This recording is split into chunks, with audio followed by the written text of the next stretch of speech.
Hi, welcome to Montana State of Mind with me, Montana, a place where we recap old vintage novels. We do a lot of romance, but we've done some horror, like Flowers in the Attic. And today's book is going to be slightly different.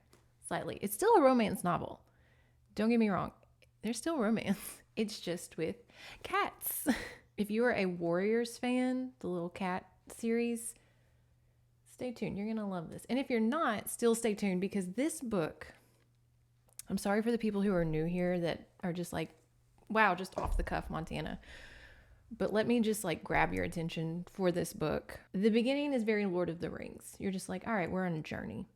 The twist still has me shook. And the ending still has me speechless. The ending, we'll get there. On this channel, it's a recap channel. I kind of read these novels for you and tell you what happens because one, they're hard to find, and two, not a lot of people want to read these novels and they don't understand the stories within them. They're good stories most of the time. How this video is going to go for those who are new, is we, like I said, just kind of give the brief. And then I also go into fictional author lore, where we look at a picture of this author and just come up with lore, just off of what they look like. Isn't that always great? We judge a book by its cover here. And then we get into the cover art, because the cover art, these books, no one makes a book cover like this anymore. And this was specifically for the romance novels, but honestly, this one's not too bad either. And we'll get into that. So welcome. I hope you enjoy this novel. It's a very good. I picked it for November because it was giving cottagecore fantasy. I mean, it's a little fantasy novel about cats. It's Lord of the Rings with cats. And again, if you're a Warriors fan, you will find that they're very similar. They're not the same, but very similar. And this came first. So, did Warriors rip off Tailchaser's song? I don't know, because I haven't read Warriors. I just know it. So if you've known it, comment below the similarities. This book has a lot of reading that I'm going to do, so I don't want to take too much time here in the beginning. But yeah, let's just go ahead and get into it, because like I said, I'm afraid I'm going to be reading a lot from this book. It has a lot of mythology. When I was first reading the first few chapters, I was telling people it's like the cat Bible. Like, it's a lot of names. If you saw my post, all of those names, it's a lot of mythology. They have their own language. He made up his own language for this. And just, let's go ahead and rip the Band-Aid off. Patreon plug, because I don't really have a place to put it in this video. I do have a Patreon. We usually do steamy scenes, you know, the sex scenes from the romance novels. Don't worry, there's not a sex scene in the cat novel. And we do a movie recap, and then we also do Sunday stories. This month, for the steamy scenes, because there's no cat steamy scene, thank the cat gods, we're going to do what I wanted to do, the novel bracket, where we take the romance couples from the past year and we do a March Madness bracket of who is best couple before we get into more romance novels.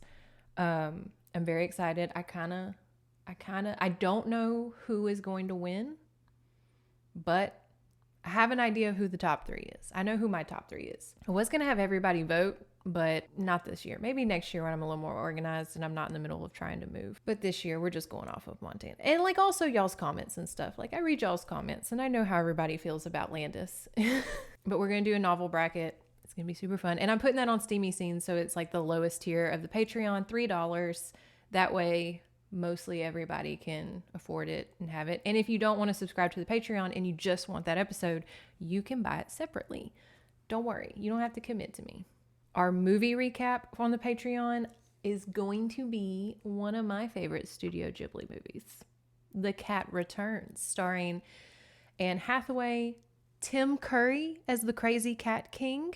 He's amazing in it. And who is the man? I am doing him a disservice. The man from Princess Bride. Oh, he has such a unique name, and I'm doing him a disservice. The British actor who says "As You Wish." He's like the Prince Cat person, not the Prince Cat. Anyways, that's the movie we're going to do on the Patreon, is The Cat Returns. And then I don't know what the Sunday story is going to be, but it'll be something. I'll think of something. Now, let's get into this cover. This is, I believe, the original cover in my research. I think this is the original cover. There's others that are kind of cuter. We have this little orange cat that is going to be Fritty Tailchaser, our main character, our hero, Fritty. I'm going to call him Tailchaser though. Old TC. We're going to call him old TC. And he's an orange tabby for those who are driving. And he's an orange tabby and he has little gold eyes, but in a unique way, he has a white star on his forehead. Much like myself, who has a birthmark right here. You know, the heroes, we all have these little markings. He has a little white star, and that's going to be very important to his story. And behind him is a very angry looking white cat. Just a white cat with yellow eyes, hissing, ears flat. I think I know who that is, but there were so many cats, y'all, in this book. I didn't really pay attention to what colors they were. I just know their names and their character, but I don't know who the hell that is. And they're on rocks next to a babbling brook. This all takes place in the woods. Again, that's why I picked it for November. Very cottagecore, wood, fantasy, Lord of the Rings vibe. But on the back, y'all, I want to do this on the back. And I may not have a picture to put, but on the back, there's like a tree stump with roots. And on it is a black cat with red claws and scratching it. And he looks really pissy. Can you see? And underneath him in the darkness, you just see little cat eyes. Okay? And that obviously is going to be the villain. I'm pretty sure. Yeah. People are probably like, did you read the book? I did. I swear I did. But there were so many cats, y'all. A lot of cats. And I know some of y'all are like, why didn't you cover the Cats movie? You know, Genital Cats. Because I can only take so much more of 2025 without screaming. Please don't put me through that. That might be the straw that breaks the camel's back to my mental breakdown, is watching that movie. Tad Williams. Look at this photo. That's Tad. For people who cannot look right now, or ever, I guess, if anybody's blind looking at this channel, just picture the vibe of a bald man, middle-aged bald man, facial hair in a very, very 2000s magician way. Very 2000s magician energy. You know, not in a bad way. I like a magician. He looks like he has a magic store or a comic book store before it was cool. Is it cool now? I don't know. I'm not in those communities. I don't know. But he's giving off like Excalibur energy, if you will. Looks like he probably had a little earring, you know. Honestly, could pass for a youth pastor in the 2000s. Remember when they were trying to look real cool? Yeah. We all know a youth pastor that was like really trying, and they ended up looking like, you know, a Nickelback cover band, Daughtry cover band. Yeah, it's given kind of Daughtry. It's given that energy. Yeah, like Ed Hardy vibes. He is still writing. He's still alive, by the way, but he's still writing. And after this book is over, you will want to reach out to him, because I know I do. We ride at dawn. He has a Facebook where he asks for input on his novels, and we will all collectively just absolutely go to his Facebook and give our opinions on this novel. This was his first novel, y'all, and it's great. It's not a bad novel, but like I said, the twist is amazing, because I was like, what is going to happen? Again, like so many of these novels, the last 3 chapters, I'm like, what is going to happen? And it happened. And I was like, I was in the kitchen. I'm always reading in the kitchen, apparently. And I just went, oh my God, really? And then I got to the ending, and I was Tad Williams, Mr. Williams, excuse me. I know this was your first novel. I'm just going to save it till the end, because then y'all will be screaming with me. If you're driving and we get towards the end, park, because you're going to want to drive off a bridge. Okay, without further ado, let's go ahead and get into this novel. I've teased y'all enough. I've edged y'all enough on this, because y'all are like, what the fuck happens in this cat novel? Real quick, trigger warnings. Don't worry. No important cat dies. None of the main character cats die. I know what y'all are saying. Is this going to be Watership Down? And if you don't know what Watership Down is, congratulations, you had a better childhood than most of us. But no. I mean, cats do die in battle, but you're okay with it. Don't worry about it. Other than that, that's the only trigger warning I think y'all would be concerned about.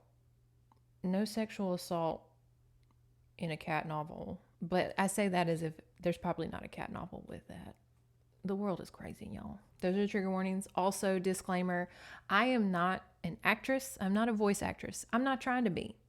So if I do fun voices and I do a fun performance, please don't criticize me. I'm not auditioning. I'm just trying to make it fun for y'all. Luckily, none of y'all do. Like, no one ever criticizes me. But I just know one day someone's going to be like, wow, you're trying really hard and it's terrible. And it's like, I know. I have a mom. Believe me. I know. I've been criticized for my performances. I know. Again, without further ado, let's get into Tailchaser's song. We open with our main hero, Fritti, Fritti, Tailchaser. Cute. And his best friend, Thinbone. They are arguing because Fritti, let's call him Tailchaser. Let's go by everybody's last name because it's a little easier. Tailchaser is not the best hunter. He's not super amazing at getting little mice and squirrels and things. And Thinbone is making fun of him because they kind of have like a little, I guess if you will, socialist society where they will go get fed by humans if they cannot hunt for themselves. But it seems it's seen as really sad. Like, oh, you can't hunt for yourself. You have to go get food from the humans, like the dogs. What, you're gonna bark too? Like, that's what Thinbone says to Tailchaser. He's like, what, you're gonna bark like the dogs so you can go get your food from man? And poor Tailchaser is just like, look, I'm just really hungry, okay? They're having a cat meeting night of the elders and things like that. And Tailchaser is looking for a young Fila. They call the girls Filas. Cute. Named Hushpad. And him and Hushpad have been kind of like having a little romance. But he just can't find her. He hasn't seen her for days. They were doing the dance of acceptance. And like, that's why he's telling Thinbone. He's like, I have to find Hushpad so we can finish the dance of acceptance. Which means like they'll get like cat married, if you will. But he cannot find Hushpad.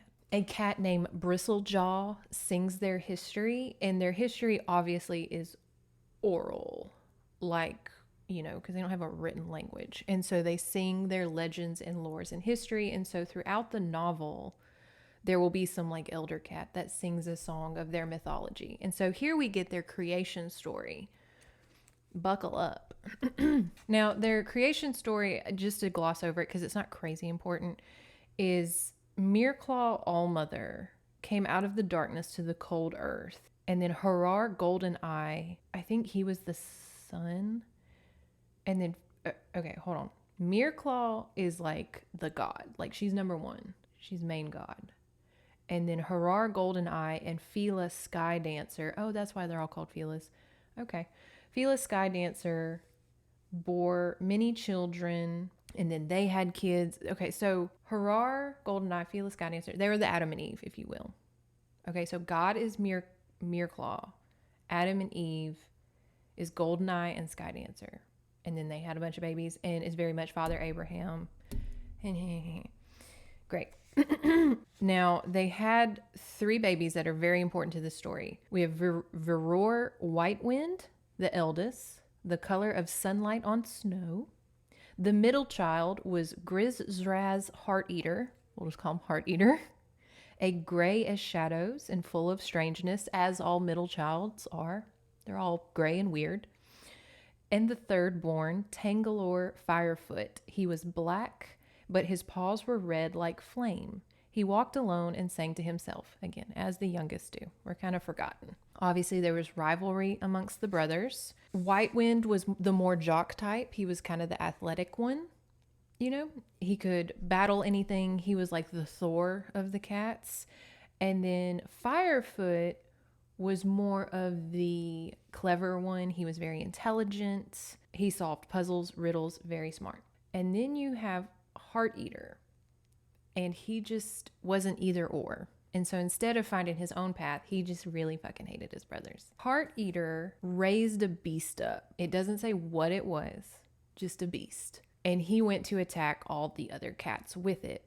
His eldest brother, White Wind, killed the beast, slayed the beast, but he died himself in battle, saving cat civilization. Heart Eater went underground in hiding, and to this day, he is plotting his revenge. Firefoot, over the grief of losing his brother and then his middle brother, losing his shit, just ran away.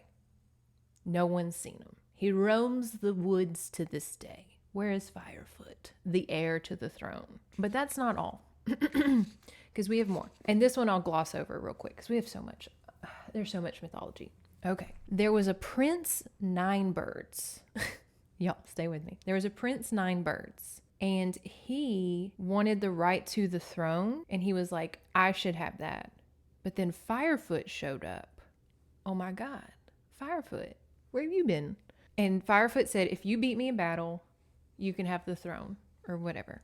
Obviously, Ninebirds loses, is absolutely humiliated by Firefoot. He's literally going against like the Hades, the Neptune, the Zeus, like an important god in these cats. But as he is defeated, Firefoot curses him. And this is interesting. Pay attention, because I like this. So he curses him because Ninebirds get stuck under a root, and he tries to pull himself out. And as he pulls himself out, he stretches himself.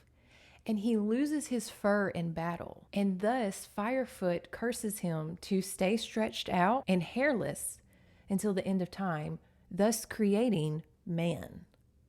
And that's how we have humans. Now, they're called M''AN in the book. I don't know how to pronounce that. What? Man? Let's just say man. And so I thought that was a very interesting way of how to explain how these cats think that humans showed up. They think that Ninebirds stretched himself out and lost all his fur in battle. And Firefoot was like, you're going to stay that way. And that created man. Isn't that crazy? That's fun. That's fun.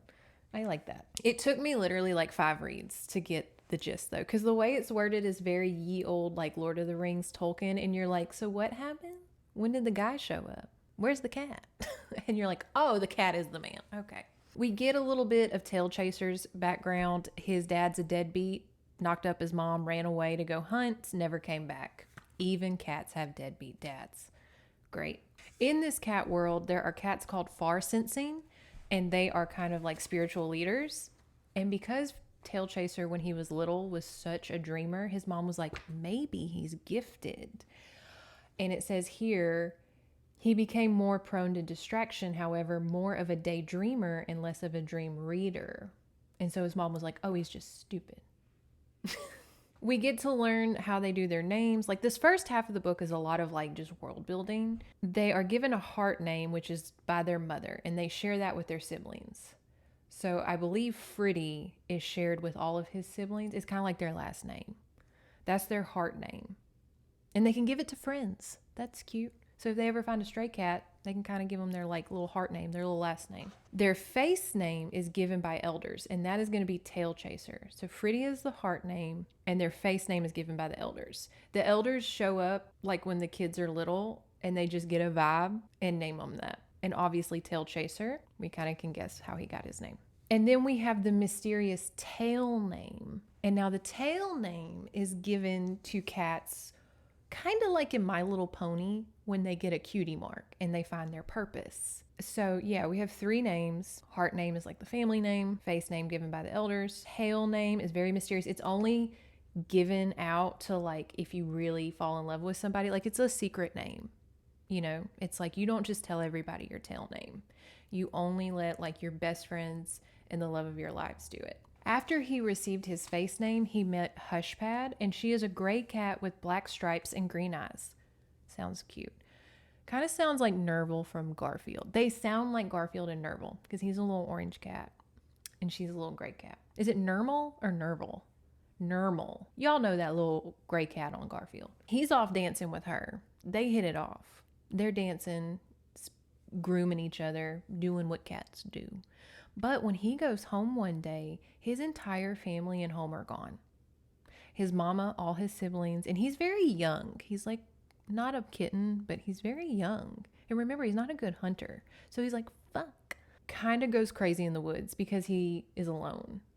And so he kind of goes berserk in the woods. And Hushpad is like, she's not super there for him. She's like, okay, so when you're done being crazy, I'll be over here. And in fact, a man nurses him back to health. A man finds him, brings him home in a box, gives him food, shelter, and Tailchaser gets kind of comfy. But he knows better in his little tribe, if you will, that it is seen as very lazy and like pathetic for a cat to live with a man because they don't hunt and you just get fat and lazy. And he's like, I guess I gotta leave. But he has his strength back, and guess what? Hushpad returns all of a sudden. Girl, where you been? You just gonna show up when I'm all good and well? Okay. But he's young, and we all know young love. They're gonna make excuses. And he sings to her, which is very like, kind of like a proposal. We cut to the present time. Remember, Hushpad's been missing. And so we cut to the present time. Tailchaser has a nightmare that 9 birds, a human, has Hushpad. Like he pictures 9 birds, the man, quote unquote, and he has Hushpad. And he remembers that Hushpad did for a time live in a man's dwelling. So he's like, did they move? He goes to the house. The house is empty. The woods are empty. He can smell that Hushpad was there, but he doesn't smell fear. And so he's like, okay, so she left, but there wasn't a struggle. And in his little cat brain, he's like, what the fuck happened to my girlfriend? But in our human brains, we're like, she probably just moved. She probably moved, dear. And that makes me sad. That must be confusing for cats and dogs and stuff when you move and you take their little friends away. I love that Hangbelly or Thin Bone. I love that Thin Bone, after 3 days of searching for Hushpad, is like, give it up, man. Just move on. Like, it's been 3 days. And he's like, okay, she's gone. Like, move on. There's other cats in the woods. There's other songs to be sung. And we meet a big cat named Stretch Slow. And here we have this interaction. And I don't know. I kind of want to do British for all of these cats. I pictured them all as British cats. I don't know. Maybe it's because it's like a little mystical fantasy, like medieval thing. We'll see what comes out. I don't know. I'm, again, aware that they're all terrible. Just let me have fun. This is Stretch Slow. Good dancing to you, little one, he responded, then paused for a magnificent yawn. I see you're still hunting for, what's her name? Squash Pot. What is it? Hushpad. Yes, I'm still looking. Well, the older male looked around for a bit, as if searching for a tiny, insignificant thing he might have dropped. Finally, he said, oh yes, that was it, of course. You'll want to come to the nose meet tonight. What? Fritty was flabbergasted. Nose meets were for elders and hunters, and were reserved for important business. Why should I go to the nose meet? He gasped. Well, Stretch Slow yawned again. From what I understand, though Hurrah knows I have better things to do than keep track of all the comings and goings of you youngsters. From what I gather, it seems that there have been many disappearances since the last meet. 6 or 7, including your little friend Peach Pit. Hushpad, Fritty corrected him quietly, but Stretch Slow was gone. So apparently other cats are missing, and this is where Tailchaser's like, okay, so she didn't just move. Something could have happened to her. She could have been catnapped. We get to the nose meet. It goes as all politics go. No one really gives a shit about a few cats missing. Surprise, even cat politics suck. They do say a team of 3 will go see the queen. Okay, so think of this as like a town meeting, and they're like, all right, enough, like 6 cats are missing. Some people are concerned, I guess. We'll send a few little messengers to the queen to let her know. Great. Crisis averted. Tailchaser's like, no, that's not good enough. Y'all don't give a fuck about Hushpad. I'll go find her myself. And you're a little worried because, again, he's very young and he's not super awesome at being by himself. Tailchaser's on the porch of the man that has him, and he really doesn't want to leave. And I kind of like this about him in that he is a little like selfish and lazy. You know, like he loves Hushpad, but a part of him is just like, oh, fuck. There's like free food here and a bed. I really don't want to go. But I did sing to her, so I guess I'll go. Thinbone sees him off. He's in the woods, and he's attacked by squirrels. And they are called rick-chick-chicks, and they have their own language, and it's terrible to read. It's very, I don't even know, but it's really hard to read. Squirrel language, not something I'm going to be fluent in. But he is attacked by squirrels, and he's trying to, like, you know, he's more of a peaceful cat, and he's like, look, I'm not going to eat y'all. Leave me alone. Have y'all seen Hushpad? And they're just like, why would we trust you? You're a fucking cat. You eat us all the time. And as they're kind of negotiating, he goes around and he sees Stretch Slow, that old cat, about to eat literally their queen. Like the queen of squirrels. And he's like, don't do that. And he saves the queen. And so now the squirrels are like, great, we'll do you like one favor. We'll do you one solid. Remember that. And they give him, and they take him to their king, Lord Snap, the king of squirrels, Lord Snap. And if you're wondering the queen's name, it was Mistress Whirr. Mistress Whirr, Whirr, and Lord Snap. And they rule all of the squirrels in the forest, or at least that section of the forest, I guess. He strikes a deal with the squirrels. I won't eat y'all, but if I ever need a favor, remember me. Remember me. And then he does say this small line of like, now he can't eat squirrels. And he's like, I hope I don't meet the king of birds, because then I'm really going to be a fit to be tired of what to eat in this forest. And I thought that was funny. He falls asleep. He falls asleep at like this cat, I hate when writers do this. This cat sleeps and passes out at the end of every chapter, I think. He has low blood sugar or something, because he is passing out all the time. He is blacking out all the time. He may be anemic. He is blacking out all the time. And I hate when writers do that. They don't know how to end a chapter and like move to the next scene. So they just have them like sleep or pass out. And it's fine for like 1, 2, maybe even 3, depending on how big the chapter is. But this one, if Mr. Tad, I know this was your first novel. So, you know, hey, you got something published. I didn't. I'm not going to hate. But future writers out there, don't do that. Stop having characters pass out to get them to a next scene. It's really lazy. He awakens, however, to little Pounce Quick. Pounce Quick is a tiny little baby cat, not a kitten, but like a little baby cat, kind of like Moon Pie right now. If you're on my Instagram or if you watched a few videos ago, I do have a little kitten that is now like Pounce Quick age, where they're like 3 months old. Still a handful. And Pounce Quick is being cornered by a fox. Doing what Tailchaser does, he's very good at talking with other woodland creatures. And they all speak their own language, but there is a common woodland creature language. And so he speaks to her in that, like the common language. And he's like surprised the fox even knows it. And she's like, of course I know. I think it's called All Song, where they all can say that language. And she's like, of course I know All Song. My kids are fluent in it. Why are you surprised a fox knows? Are you racist against foxes? So, do you know there are prejudices in the woods? But she was attacking Pounce Quick because in her den, there was a cat smell. She was like, my cubs were nearly eaten and I was chased down by what smelled like a cat. And Tailchaser's like, well, obviously it's not that cat because that's like literally a kitten. And Pounce Quick says that I was in her den because I was hiding, not hunting. Something was chasing me too. And so they get together and they figure out that there's like a gang of like 5 creatures in the woods, like trying to eat them. It's trying to eat the little baby foxes.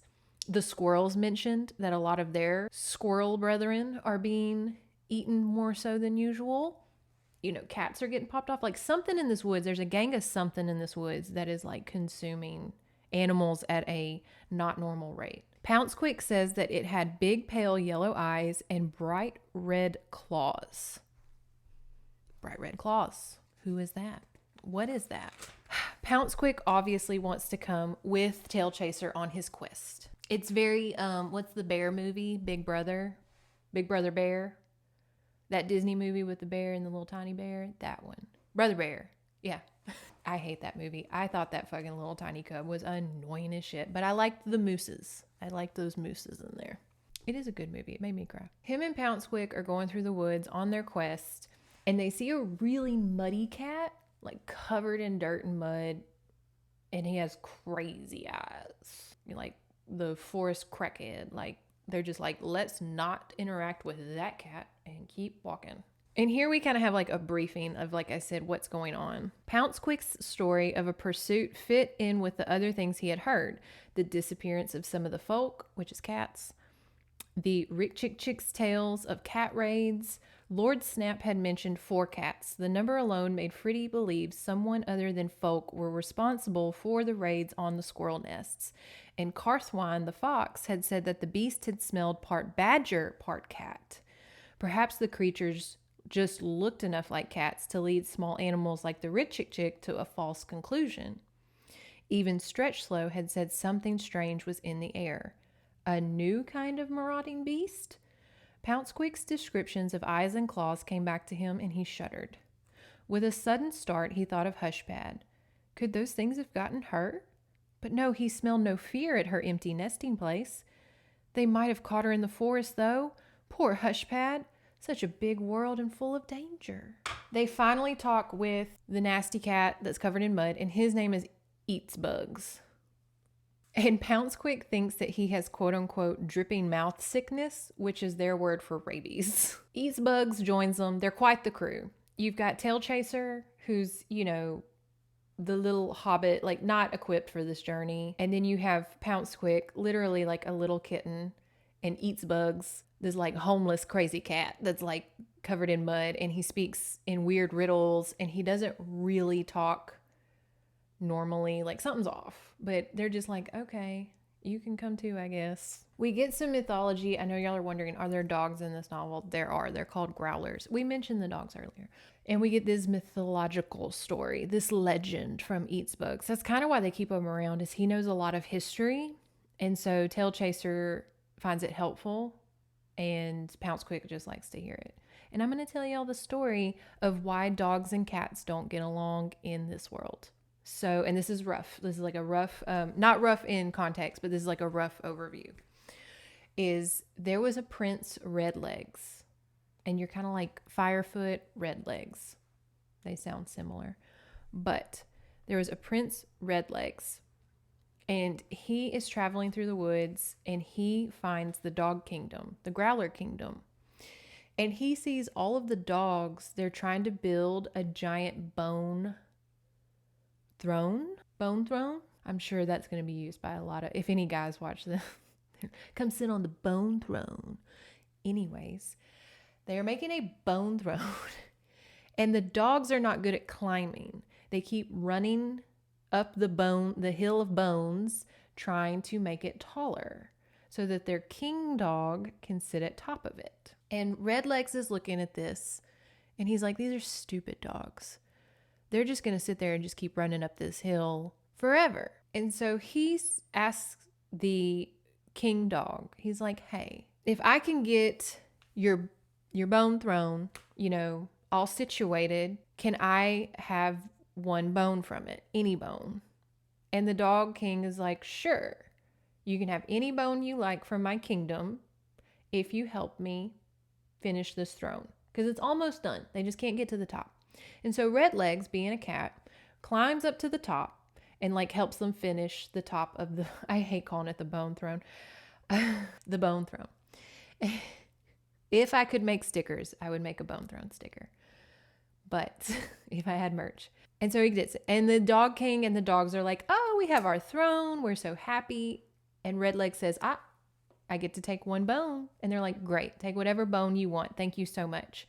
And Redlegs is kind of an asshole. He's very Loki, not Loki, but like the Norse god Loki. He goes to the bottom, and he pulls one bone, and it all falls down like a Jenga tower. And he's like, thanks for the bone, and scurries off. And that's why dogs hate cats, is because Prince Redlegs fucked him over on the bone throne. That sounded even worse. Oh my God. YouTube's going to take this video down. After that story, they fall asleep. Eats Bugs wakes up and has like a spaz attack and is talking in his sleep and like just rambling. He says the craziest things, and he just throws a fit and runs away. And Pounce Quick and Tailchaser are like, okay. So he just does that, I guess. Later on during their journey, they meet more strange cats. And these cats are very scary. These are big, mean wood cats, like woodland cats. These are not like They don't live anywhere near man. They're big hunters. They are scary. And we have this interaction. A moving ring now surrounded Fritty and his companion. The strangers circled them, passing each other with sinuous shrugs, sniffing and not making a sound. The ring drew tighter until finally the strangers were nosing Tailchaser and Pouncequick. Fritty could feel the small cat growing even more frightened. The strange cats could sense it too. Tension hummed between the outer circle and the inner core of two. Finally, Tailchaser could not stand it anymore. As one of the strangers brushed by, snuffing at Pouncequick, Fritty hissed and struck him with the flat of his paw. Instead of attacking or leaping away in surprise, the strange cat merely nodded his head and stepped back a pace. He was all black. His muscles rippled glossily beneath the short fur of his coat. His eyes were narrow slits, chinks of smoldering color, but he did not seem to be angry. This cat was not angry at all, but terrifyingly calm. "So," the black cat said, his voice like gravel sliding, "now we know where we stand. Good." And so, of course, Tailchaser's like, uh-oh. You don't want them to be like, you don't want to punch somebody and they'll be like, The black cat's name is Quiverclaw, and the group is called the First Walkers, and he's the Thane of the First Walkers. Don't worry about it. We don't have a test. I'm just telling y'all. And Quiverclaw and his First Walkers, they are, if you will, they are removed from cat society. Like, they do not have anything to do with man. They don't have much to do with cat court. They live on the fringes of cat society. Even like the cats in the woods, the feral cats that Tailchaser and Pouncequick are from, he's even like, they're removed from them. They don't have shit to do with any other cats but themselves. They follow Lord Firefoot. Like, that's their religion, is they are like heavy Firefoot people. Their names, listen to their names. Hangbelly, Bobweave, Scuffledig, and Eye Shimmer. Eye Shimmer is a far seer. Remember I told you, like, some in cat society are not necessarily the brains or the brawn, but the more spiritual leaders. That is Eye Shimmer. It's always good to have a sage on the staff. The First Walkers are also going to the same place because they have lost some people and they have noticed something wrong with the forest. So they have the same complaint that Tailchaser has. And that is how they kind of group together just for a little bit. Eye Shimmer, remember, is a far seer. He gives a fortune to Tailchaser. He's like, "Hey, let me tell you something. Let me tell you a fortune." And here it is. "The first rains of the year bring out many strong impressions, do they not?" Eye Shimmer's high voice was deceptively careless. "I'm sorry, I don't understand. What impressions?" "Impressions. Dream stuff. Recognition and guide-tailing. I find that the early rains, well, as I said." Eye Shimmer's presence and his strange conversation made Tailchaser nervous. "I'm afraid I don't know much about these sorts of things, Eye Shimmer." I don't know this word. Again, there's a language in this novel that the Olvarez looked at Fritty with amusement. "As you wish," he said, "as you wish." He walked off, bearing a secret joke balanced on the tip of his long tail. Quiverclaw watched the far censor's departure from across the hearing. He rose and stretched, then ambled around the perimeter, stepping over a drowsing Hangbelly. Watching him walk, Tailchaser was again struck by the harnessed power of the black cat. "You look disconcerted, young Tailchaser. Did Eye Shimmer cast a disturbing fortune for you?" The Thane relaxed to the ground beside Fritty. No, he was just being sociable, I think. But I didn't quite get what he was saying. I hope I didn't offend him." "I would not worry overmuch. The far censors are a strange breed, you see. Brilliant, quick as wet skink, but a little moody and odd. It's the way they're raised, you know. While the rest of us are learning to catch squeakers, the Olvarez are taught to read the weather in snail tracks and sing salamanders out of the mud, such like. Or so it's said. Anyway, they're all a bit daft. And Eye Shimmer not the worst by a long stretch." We have like a fun camp out scene with the First Walkers and Tailchaser and Pouncequick. They're having fun. They're learning stuff. Camp stuff. or they will part ways later on. They're not going to have, like, don't think that Tailchaser and Pouncequick are now like part of the First Walkers. They're just friends.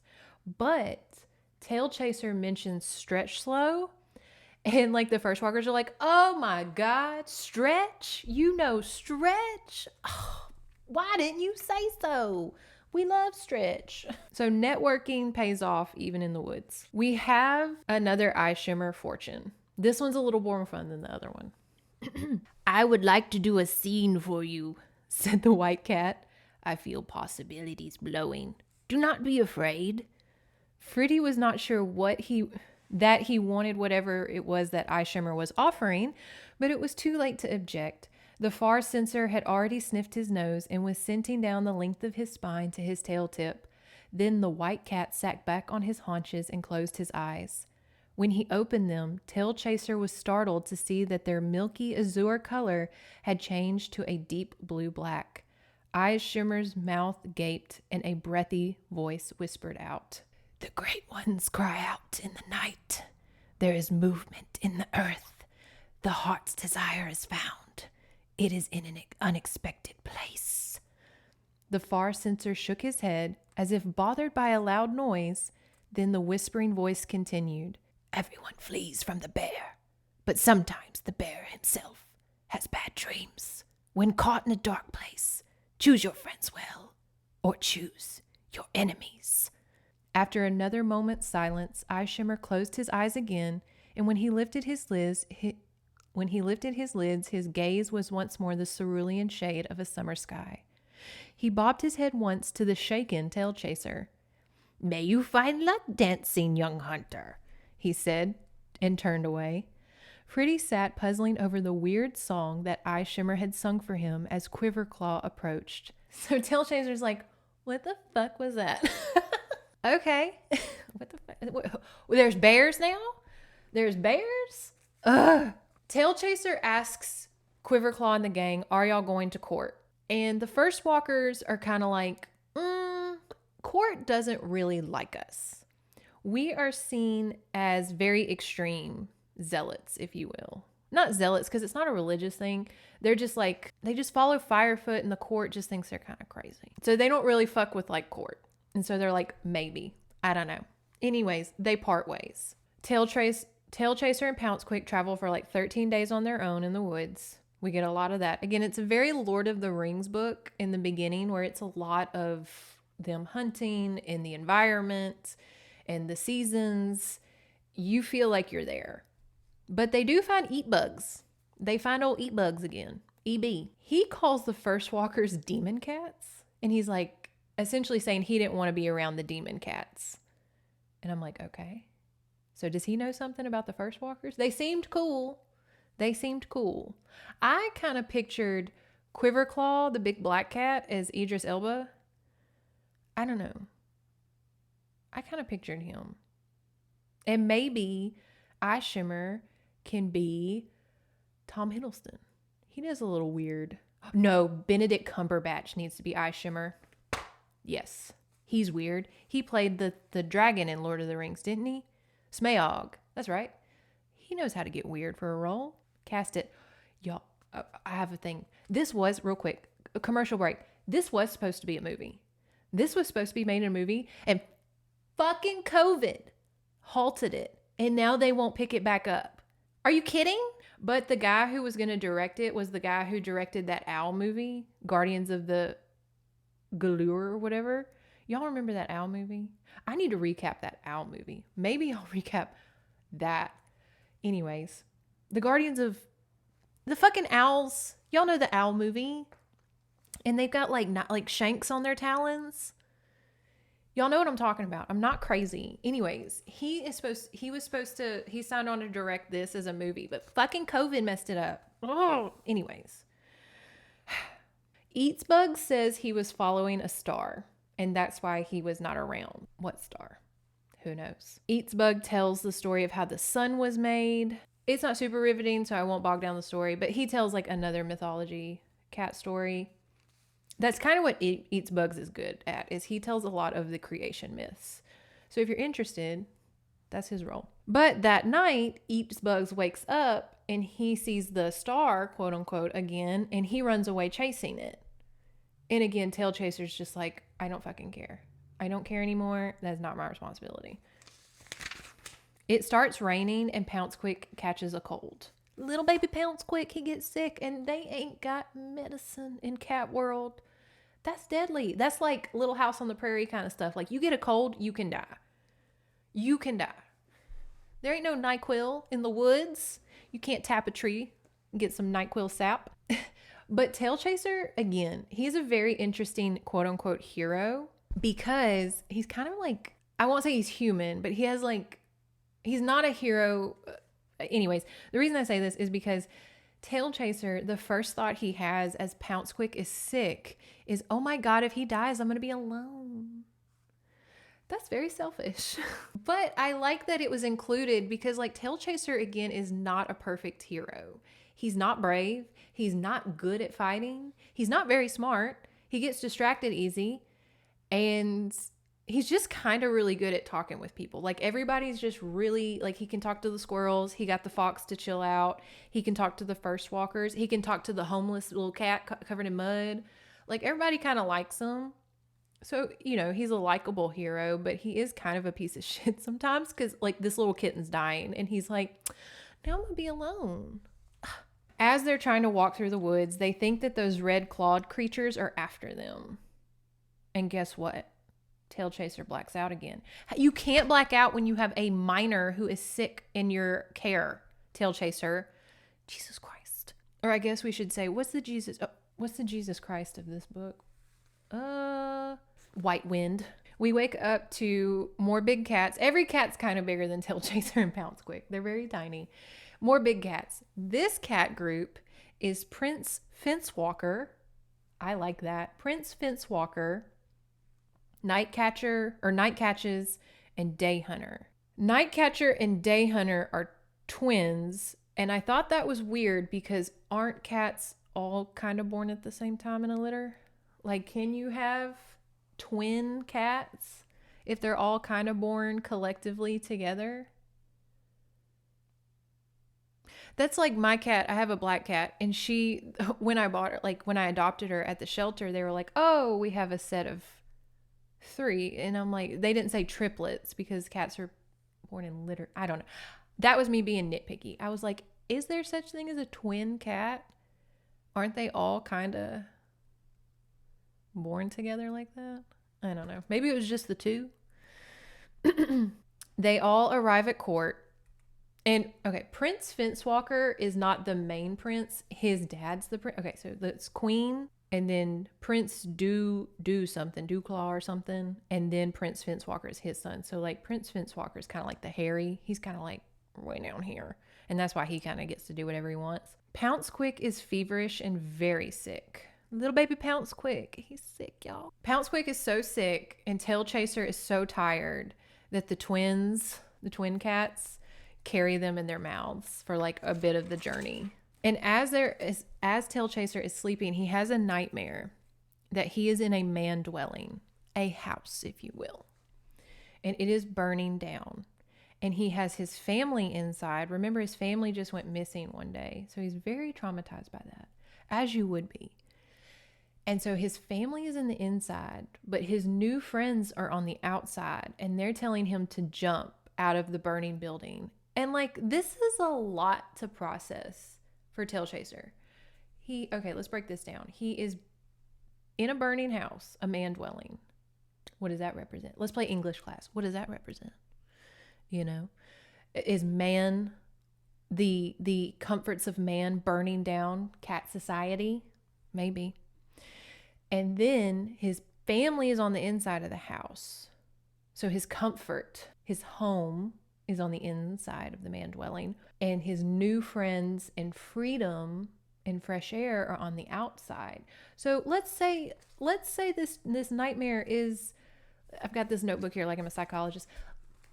Like he's laying on a couch in front of me, and I'm like, all right, Tailchaser, let's say your family represents your old ways, your comfort, home, you know, those traditional feelings of being a baby, and your childhood, and just, again, those family values and like what you grew up with. And then you're on this new journey, this new path that's very scary and very unpredictable. And your new friends are telling you to jump and save yourself from the burning building. But you feel like it's selfish to leave behind the childhood and the family values that you are supposed to be, your traditions. So you're literally in a burning building of crossroads of traditions and these, new people. And a few of them are off the fringes of society, so completely non-traditional in your culture. So you got non-tradition and tradition here, and you're in a burning man dwelling. Where are you going to go? You going to save your family? You going to go back? Or are you going to, take that jump, that leap? Mm-hmm. I could be a cat psychologist. There are so many cats in this book. I literally put in my notes, so many cats. We get to this big meeting, I guess. Like, we get to Cat City. I forget what it's called. I think it's called like Ratleaf or something. But it's like Cat New York City in the woods. So many cats. So big trees. It's a big, big city. It's like in Bug's Life when he goes to like the dump. And it's like the big city for bugs. This is the big city for cats. Pounce Quick is kind of taken to like their little healing station. Little cat hospital, and he is healing from his cold. Don't worry, Pounce Quick will make it. And we kind of just have this of Tailchaser just going through this cat city, and he's napping, he's eating, he's resting. Great.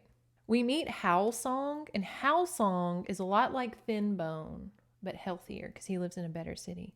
He has access to better things, and he is their guide in the city, but he gossips a lot. Howl Song's a bit of a gossip. The queen doesn't come to the celebration. I don't think she ever has. I think Howl Song's like, she never comes to the celebration. Can you imagine if the Queen of England never showed up to like the bicentennial or whatever they do over there? Prince Dew Treader. That's Fence Walker's dad. Dew Treader. I knew it was Dew something. He is there. And Dew Treader is an interesting character because in my opinion, this is bold, but in my opinion, I think Dew Treader is trying to introduce a new religion to the cats. Like, here, let me read you this page, and y'all kind of get the vibe that he's kind of preaching like a different way. Again, a non-traditional way. I don't know. That's the vibe I got here. And like in Tailchaser, real quick, just the background, he feels a little uncomfortable in this city because they sing different songs in different mythology. It's like when you go to a different church, like you've been raised Catholic your whole life, and you go to like a Protestant or a Baptist church. The first time I ever went to a Baptist church, I was like, what the fuck is happening here?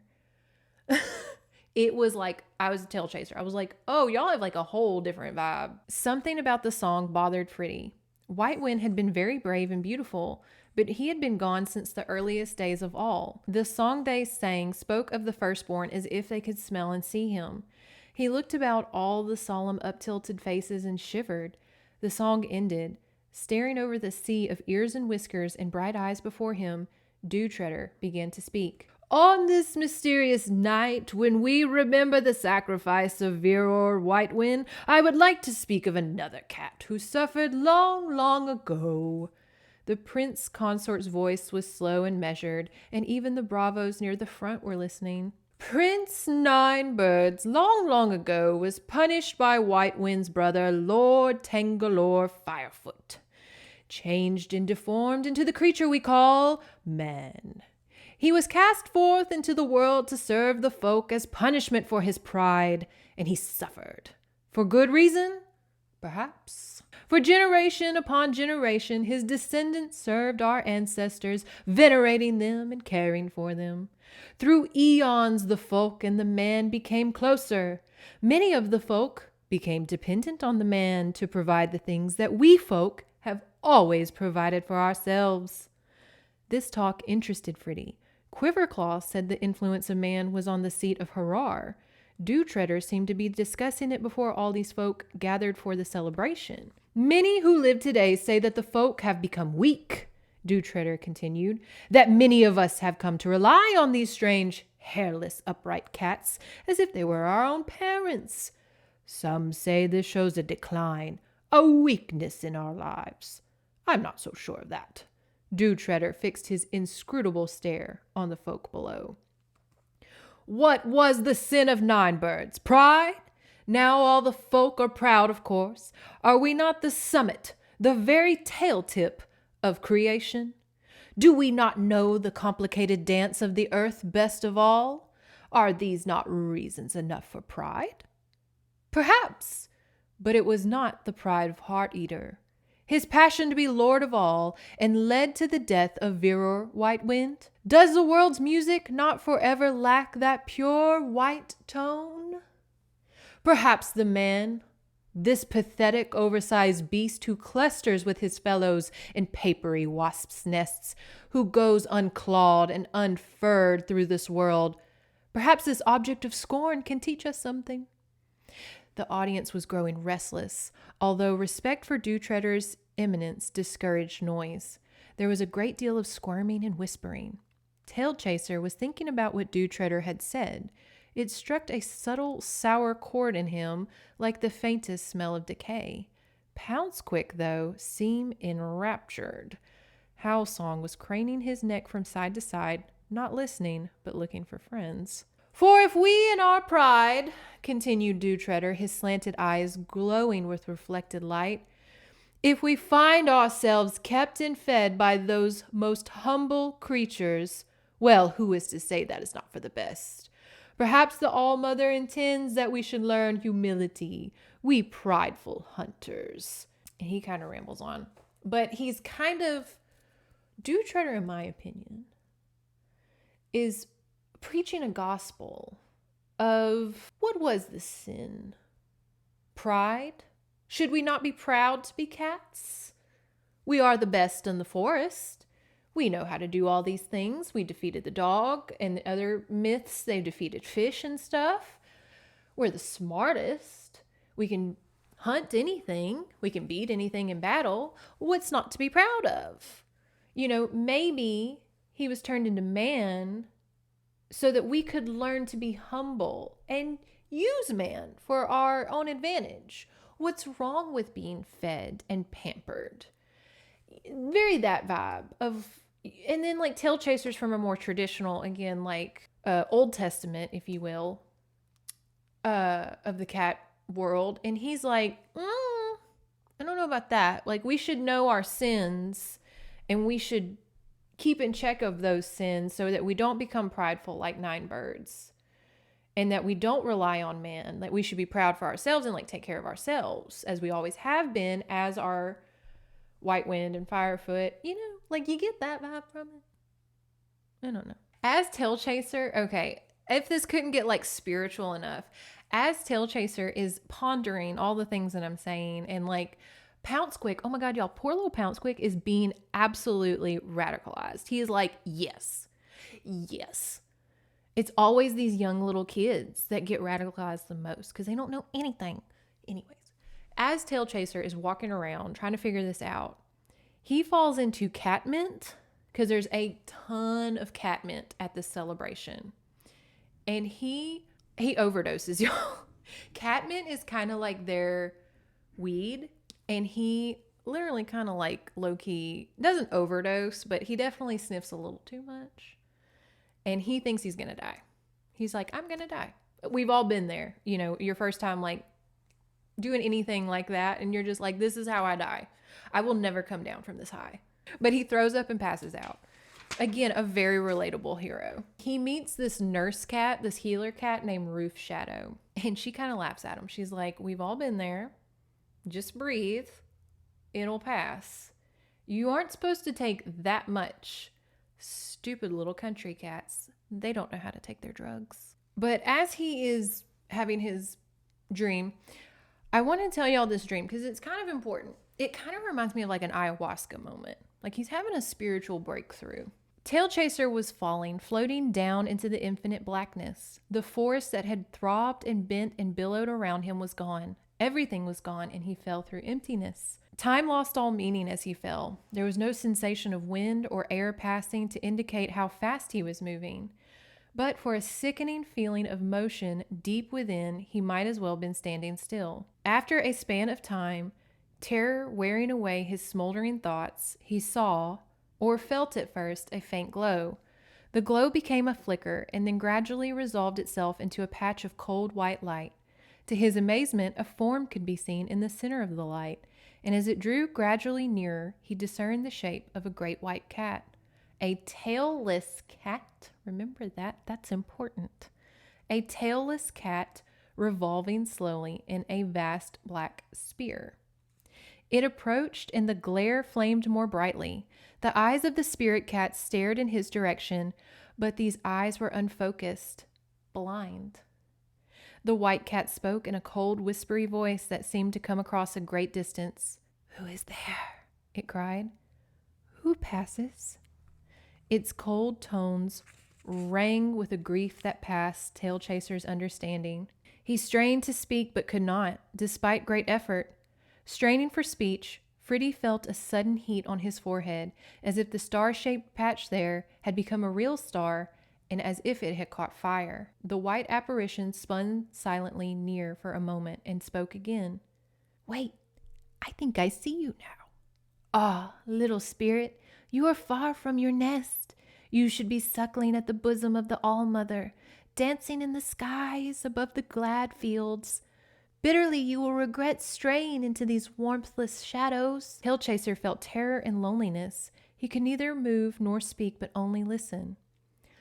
"Long have I run in these black spaces, but I can find nowhere to slip through the other side," intoned the stranger in a dead, emotionless voice. "Long have I sought to find my way back to the light.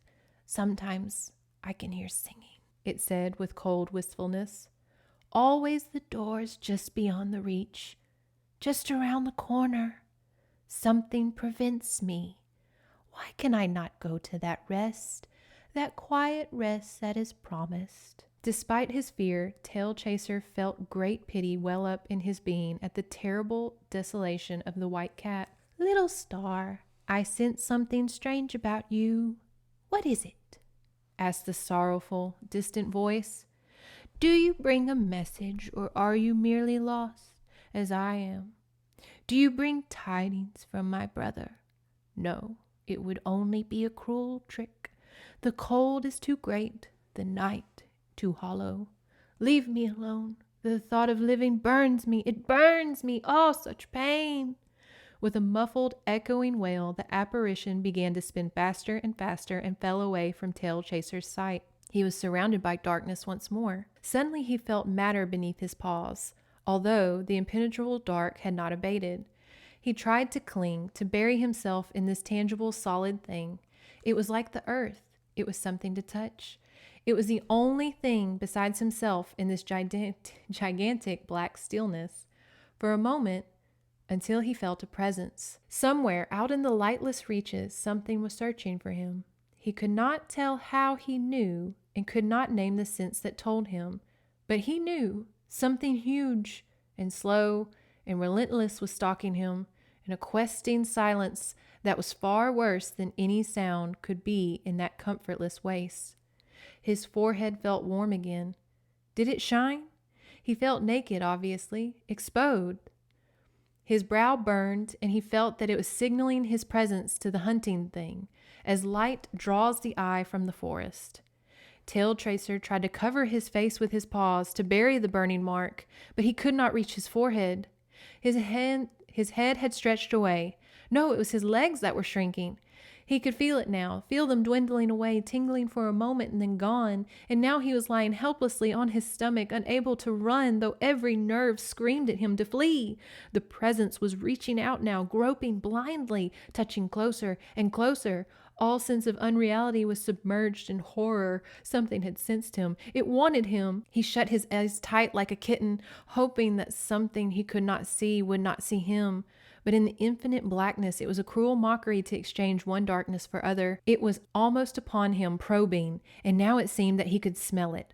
Rank, foul, and older than stone. The heat on his forehead pulsed like a heart of fire. And then something seized him and began to shake and shake. For a brief moment, he thought he sensed a terrible gust of disappointment from the darkness. Then he was rising. A spot of light appeared, shining down like the sun. In the middle of this hole, in the blackness, he saw a strange, tall shape, a form like a tree without branches, entirely surrounded by water. As his eyes blinked at the brightness, the upright form took on the lineaments of Howl Song, shaking him and shaking him. And he wakes up to Howl Song, shaking him awake. But that's a crazy dream. A tailless white cat, and he mentioned a brother. Is it White Wind or whatever his name is? I cannot remember that cat's name, and he's very important. Is it White Wind? I don't know. Maybe. Tailchaser finally goes to see the queen. Queen Mirmirsor. And I like this description of this. In the center of the plateau, in the middle of the shaft of light, sat Queen Mirmirsor, sunback, illuminated like some dream creature. As Fruity first glimpsed her, he thought of a fountain, a forest spring. She was clear, sunning white, and her long, soft fur started out from her body in all directions like the puff of a dandelion. Beside her was a small earthenware bowl, brought somehow from the dwellings of man. Before Tailchaser's gaze, the Lion of Harar sat with her back curled and her head forward, one leg pointed upward, the paw thrust in the air like a graceful branch of the birch tree surrounding her court. She was nipping delicately at her hind end. So that's a great entrance for a queen. The first walkers show up. They describe to the court a death from one of their brothers where he was literally torn to pieces. And they're like, that's not normal. If he was hunted, he would just have been hunted. This was like him being shredded. That's not normal in these woods. And everybody's trying to get the court to understand. Like the first walkers are like, this isn't a cat. This isn't normal. And then Dew Treader, the prince, is like, why would you bring such upsetting stories to the court? Ew. I don't want to hear about your friend being torn to pieces. That's nasty. Gross. And the first walkers are like, this is why we don't fuck with court. This is why we don't fuck with court. Okay? And Fence Walker is also trying to be like, Dad, there's shit going on in the forest. Like, I'm out there with my friends. Stuff is really happening. And the prince, Dew Treader, is like, oh, it's probably like, a dog with rabies. And again, everybody else is like, if it is, even if it's a dog with rabies, we should probably do something. Again, politics. And so the queen and Prince Dew Treader are like, all right. Look, Fence Walker can make a little posse, can make a little guard, if you will, quote unquote. He can make a little guard. He can go patrol the woods. Okay. That way everybody's happy. And so Fence Walker's like, close enough. Like, we will go investigate as the royal guard. But no help to Tailchaser. Because they're like, well, we can't find like one cat, Tailchaser. Like, we can't find your girlfriend. Sorry. And so Tailchaser, again, is like, I have to do everything myself. Could have been on a porch. And we have this reflection for Tailchaser. He slit his eyes against the cold breeze as he stared out across the plain. He thought about going home. Rootwood would never be a home to him. Somewhere out there beyond the winter lands was the meeting wall. Somewhere out there were his friends, but not his family and not Hushpad. For some long time he sat, tail curled around his paws, then rose and walked back up to the steep meadow where the laughter of Purr whispered diminished behind him. So he's like going through a lot. This is a hero's journey. This is his, again, Lord of the Rings. We're making a man out of the kitten. He's reflecting a lot.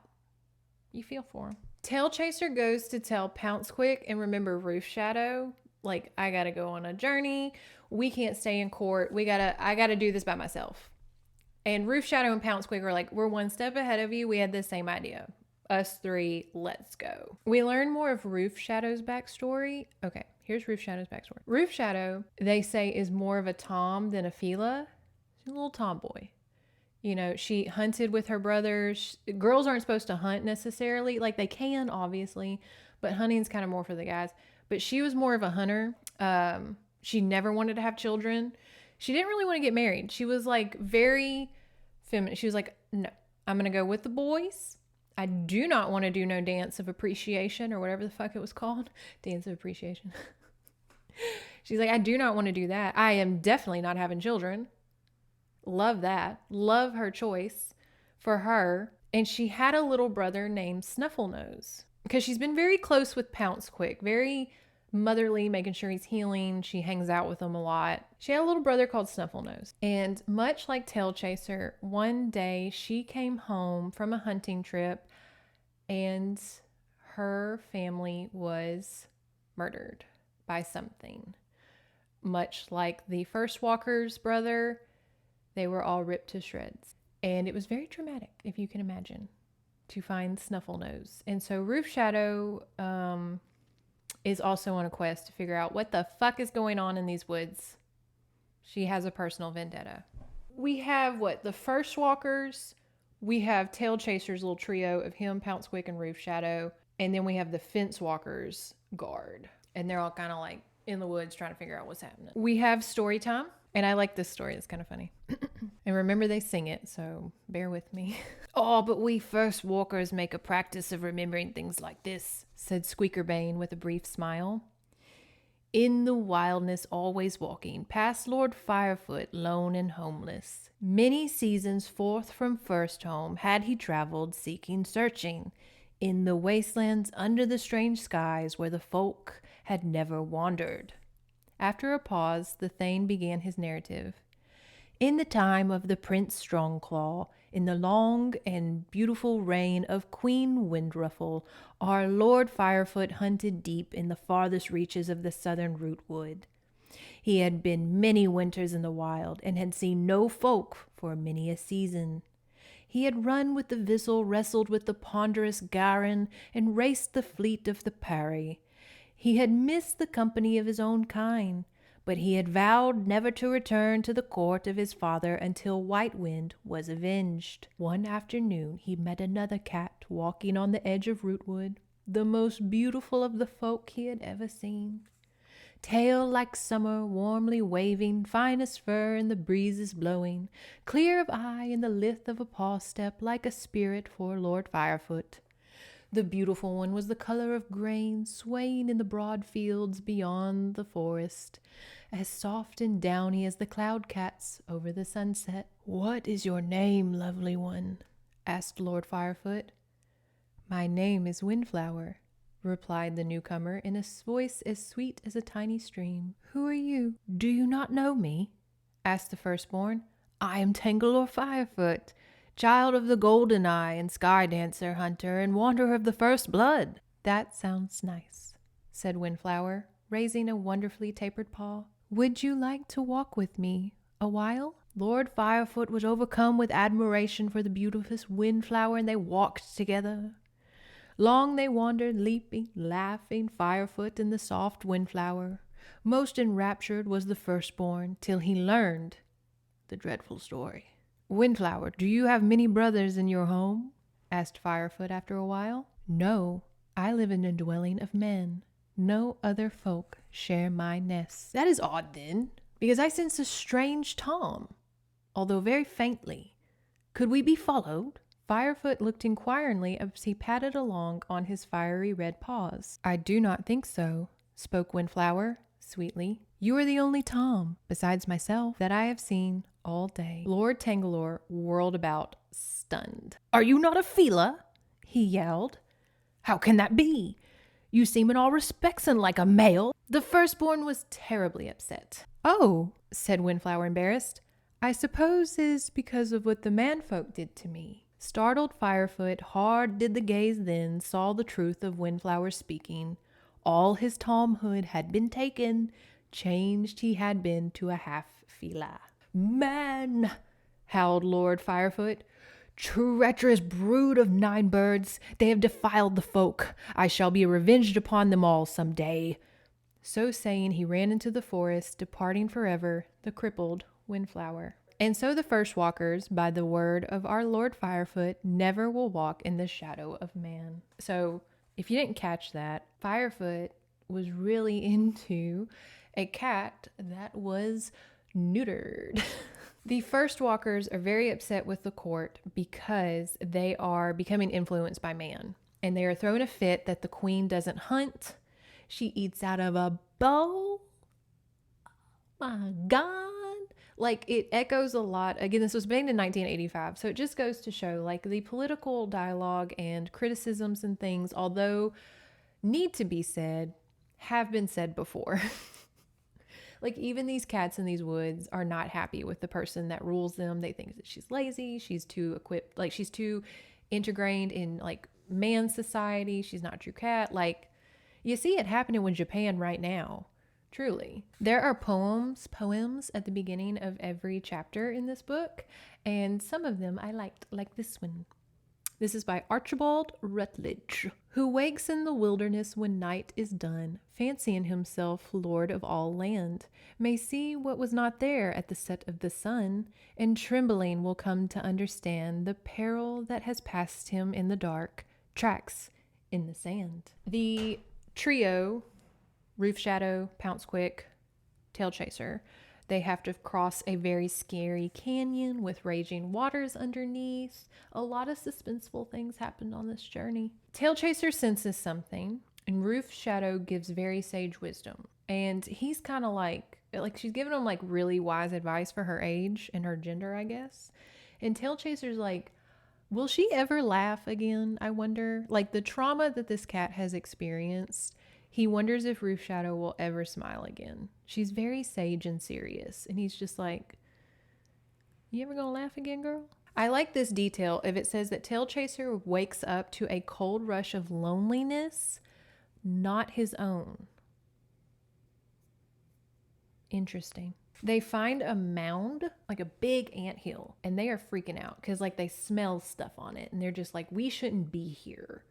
And Pounce Quick, little baby Pounce Quick, is terrified. And Tailchaser is trying to be a good big brother, dad, whatever he is to this fucking cat.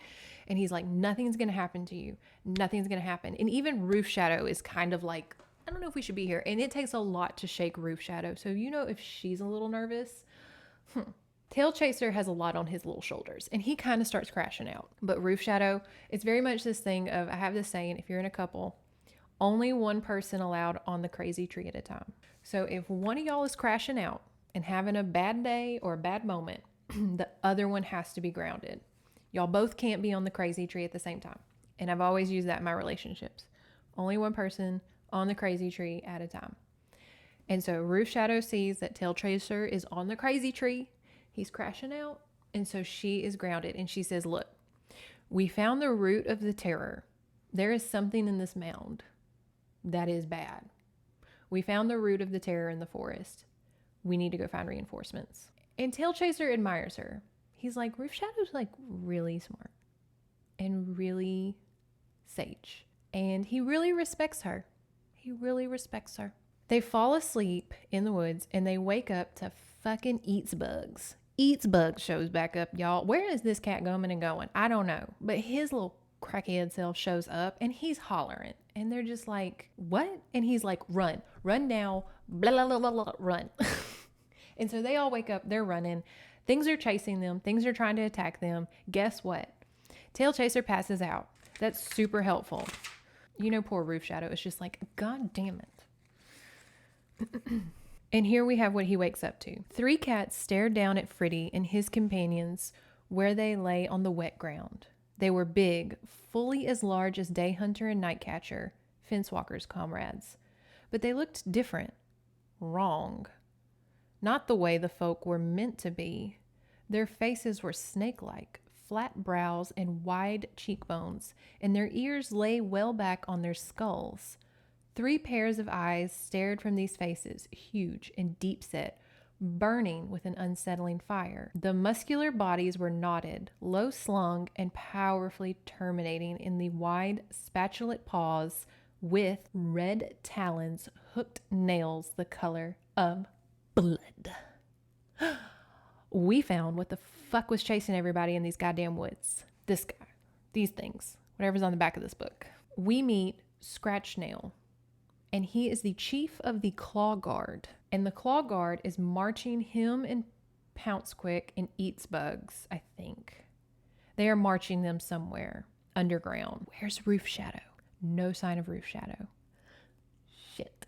And the Claw Guard keeps saying, quote, the fat one wants them alive. Ominous. We see these Claw Guard, quote unquote, kill and disembowel and eat alive a growler, a dog. They kill him and then just eat him while he's still alive. And it's probably the more gruesome scene in this book. You're like, whoa, Tad really went there on that one. The Claw Guard also have a song that they sing. Lovely. Let's hear their song. A day will come above the mound, no light will shine upon the ground, and from the deep where the old ones sleep, our folk will creep without a sound. No more to hide and wait for the night, no more to shun the hot daylight. The sun will die, and you and I will upward fly to hunt and bite.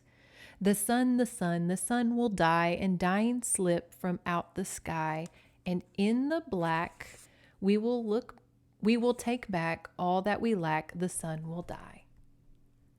I don't know why, but I was thinking of Zazu in Lion King singing that song too. I've got a lovely bunch of coconuts, diddly-dee. Like, you probably know, that's probably the tune it was sung to.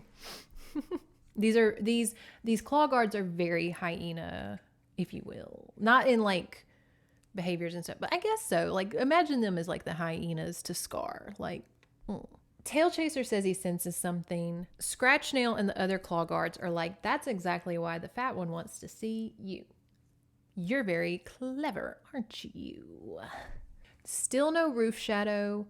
Tailchaser loses a lot of girlfriends.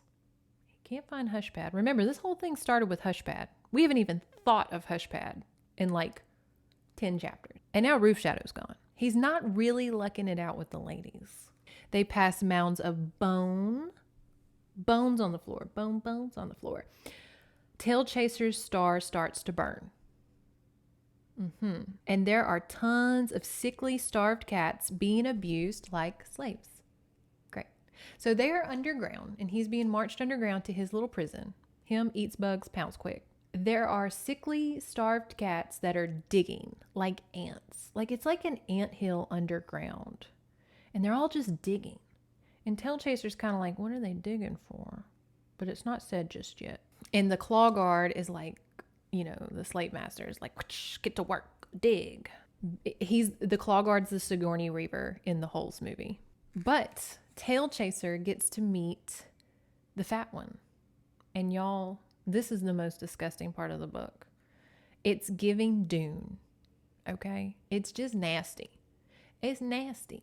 They go to like this big squirming mound of animals that are either dead or dying. The squirming mountain was a mass of animals, tortured, dying, many already dead.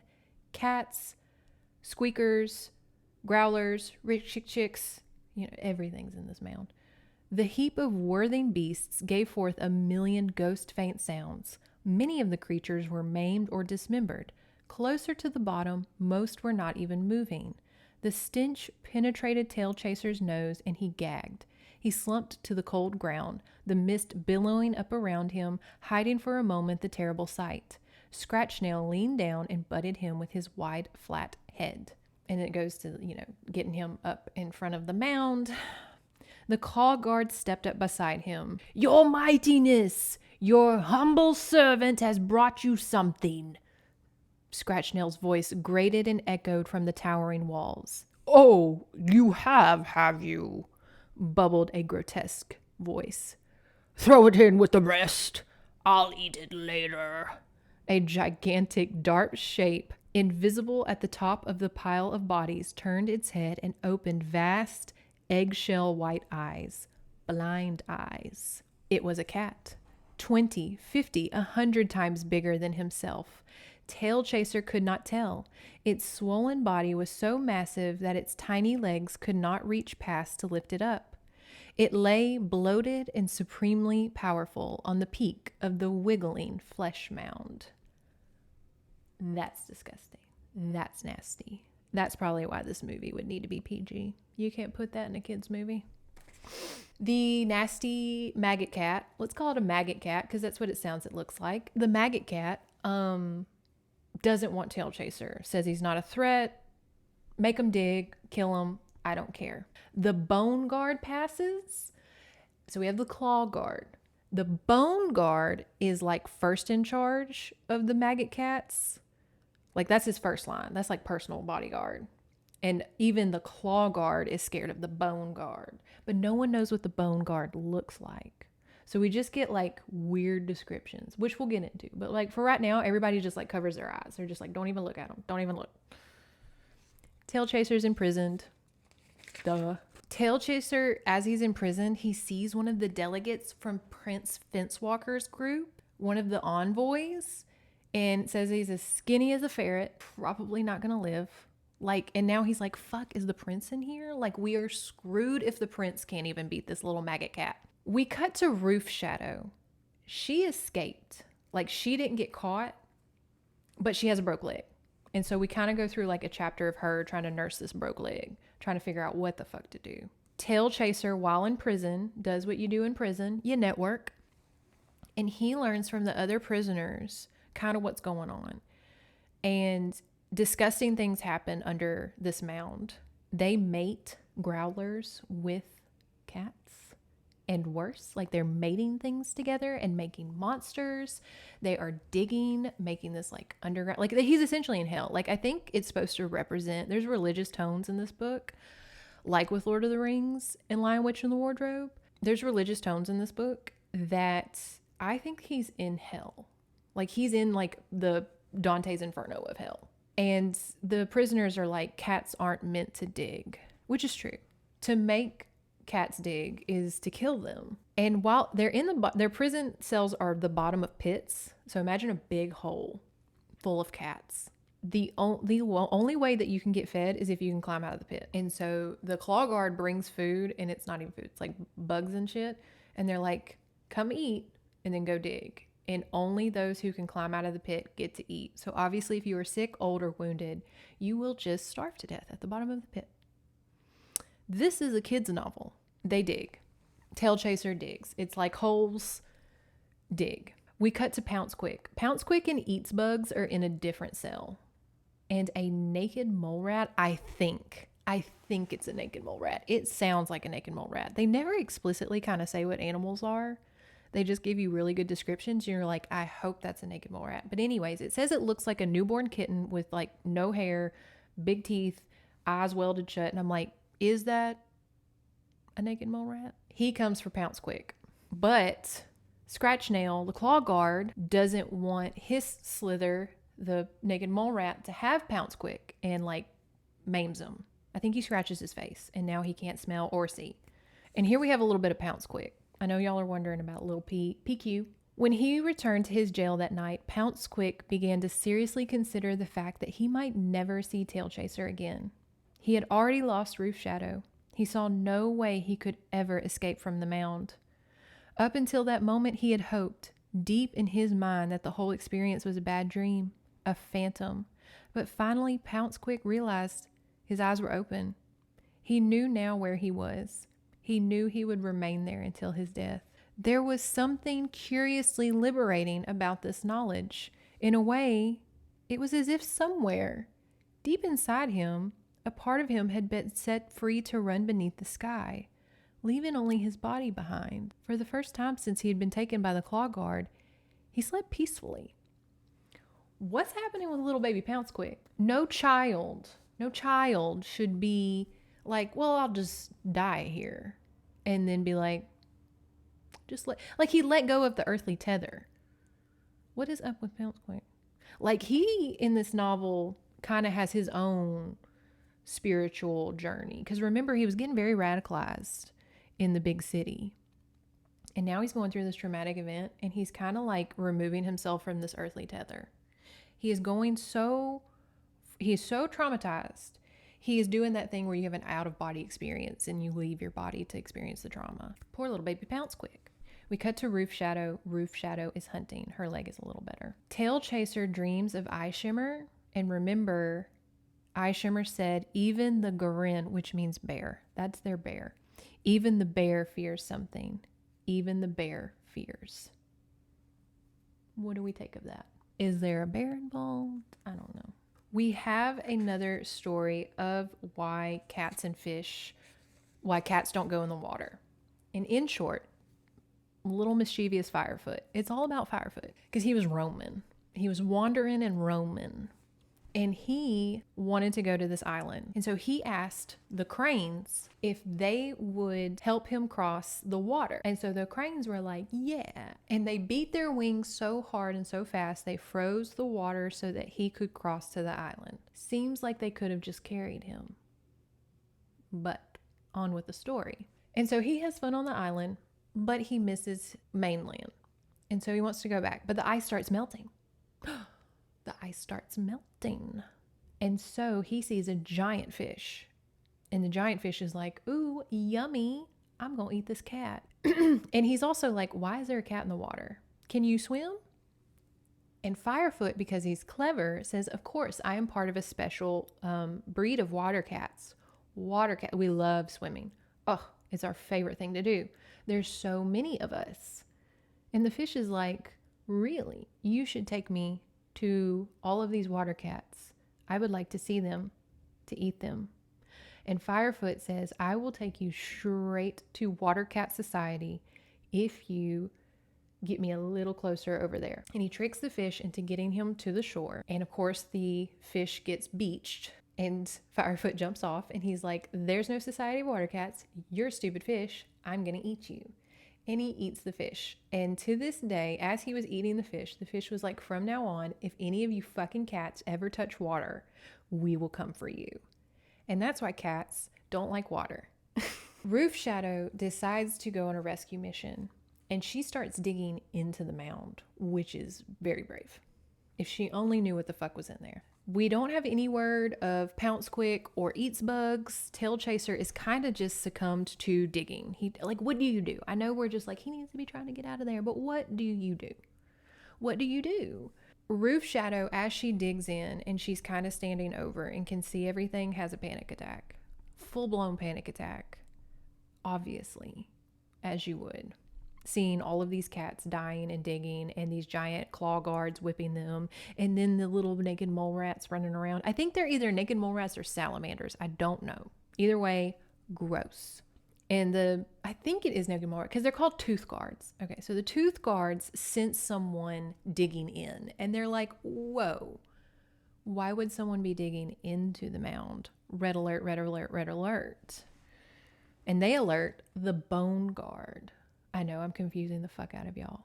There's the teeth guard, which is the mole rats, the claw guard, which is like the big ugly cats, and the bone guard, which we don't really know what they look like yet. Scratch Snail, the head of the claw guard, the way he talks to Tailchaser is giving the romantic tension in Brink. And I know I just said a real wild sentence to y'all, but let me break that down. There's a 90s movie called Brink, or early 2000s called Brink, and it was a Disney Channel movie about rollerbladers. And I don't know about y'all, but there was romantic tension between those two, the little blonde kid and the little brunette kid. I always felt like this is a little too personal. I think there's romantic tension in Brink, and I will always say that. But Scratch Snail is kind of given, like, you know when a bully bullies too much, and it's like, why are you so obsessed with me? Why do you care so much? It's given that. Of just, I think Scratch Snail has some feelings. He does not know how to navigate them. It reminds me a lot of homophobic people are usually struggling with their own internal feelings. Again, very Brink. The little kids off Brink, they were just struggling. And that's Scratch Snail right now. I think he likes Tailchaser, and he just, because he's obsessed with this cat. Like the boss already said, I don't give a fuck what happens to this cat. I don't want him. And Scratch Snail is just like, no, you're not leaving my sight. Like, it's given too much. Roof Shadow finds Tailchaser and wants to get him out. But Tailchaser's like, we got to find Pounce Quick. But Roof Shadow, because she's mature, she has the right mindset of, we are no help to Pounce Quick if both of us get caught. We are more help to him if we go alert the prince. True. The teeth guard attack. They fight little naked mole rats. And while they are fighting the little baby naked mole rats, this big booming voice comes in. It's the bone guard. We don't see him yet, but the bone guard's like, take the little Fila, take Roof Shadow. I don't give a fuck. That one is mine. Everybody's obsessed with Tailchaser. Everybody. But I'm like, the big fat maggot cat don't want him. Why are y'all so into him? I don't know. And so The bone guard scares away the mole rats. They take Roof Shadow, and the bone guard has Tailchaser. Here we have some descriptions of the bone guards. Make with this what you will. Artist sketch. A dry, poisonous air seemed to blow out from the bone guard. There was a crumpled with a sound like snapping. As he struck, like Tailchaser's fighting the big bone guard. As he struck, he felt the dusty fur give against his momentum. Bast Imrit, that's the bone guard he's fighting, crumpled with a sound like snapping twigs. Fritty felt the paws of the bone guard, brittle but strong as tree roots splitting rock, curl about his neck. The flaking, dry snout quested for his throat. Great flayed rags of crumbled fur and skin came off in his claws and teeth as he tumbled toward the light. He could see the dull wink of old brown bones in the grinning skull of Bastimret. I will remember you until the stars die, cursed the distant, toneless voice. So he fought with a bone guard. Won. Oh my God, I'm so proud of him. I'm proud of little Fritty. But what a disgusting description. It sounds unmoisturized. It sounds dirty. It sounds skinny and bony. It sounds like he fought a chupacabra. Maybe the bone guard's chupacabras. We are now into part 3. This is where all fucking hell breaks loose, okay? This is where all hell breaks loose. Hang on. He gets outside. Tailchaser gets outside. The squirrels rescue him, okay? The squirrels show up, rescue him. He says, remember that favor you owe me? Go find the prince. Tell him where I am, what happened, all that stuff. And so it's a Finding Nemo moment of the squirrels go in the forest and they tell everything that's happened to like the foxes, and then the foxes go tell the bears, and then the bears go tell whatever. Like it's very that Finding Nemo moment of like everybody's playing the telephone game. And we have this sad moment, like Tailchaser feels like he's failed because now Roof Shadow and Pounce Quick and Eats Bugs are all captured. He's on the outside. He's not brave enough to go back in there. And he thinks this, I suppose that is why I was named Tailchaser, he thought sourly to himself. All I have done is follow the closest thing, led on like a kitten chasing its tail, moving in circles until it exhausts itself. That's sad. The moment as he stood with back arched and whiskers washed by the cold air, he remembered the words of the one of the elders at his naming. He desires his tail name before he's even received his face name. They had laughed, but now he realized there was truth there. He had set out not just to find Hushpad, but to gain something. He had been led, true, but he had chosen to follow. Now he must turn one way or the other. He could return the way he had come, leaving it to Fence Walker and the others to succeed or fail. Or he could complete his journey. Not that he, with his own small paws, could make any large difference, but he could finish his journey. His friends were trapped, helpless. He could not save them, perhaps, but they had come with him, and they all belonged together. That's so sweet. That's really sweet. This is a hero's journey. And he's like, I can't maybe rescue him, but at least if we die together. And I like that he said, he's like, I led this journey and I just ended up following everybody I met. He meets crows and he gets really weird advice from crows, as I would imagine you would. I imagine crows give really weird advice. And I know what you're saying. What's the advice? It's not anything important. It's like really like mysterious and weird, but they kind of essentially tell him like the whole forest has heard your story. Everybody knows who you are. You can do this. So imagine that, but just in like weird crow talk. Roof Shadow finds Pounce Quick, but Pounce Quick won't wake up, like he's napping, and she can't wake him up. And he says that he is with a white cat learning. Y'all, what the fuck is happening with Pounce Quick? He left this earthly realm and now he's like meditating and he can't wake up because he's with the white cat learning. And you're like, is it the same white cat from Tailchaser's story?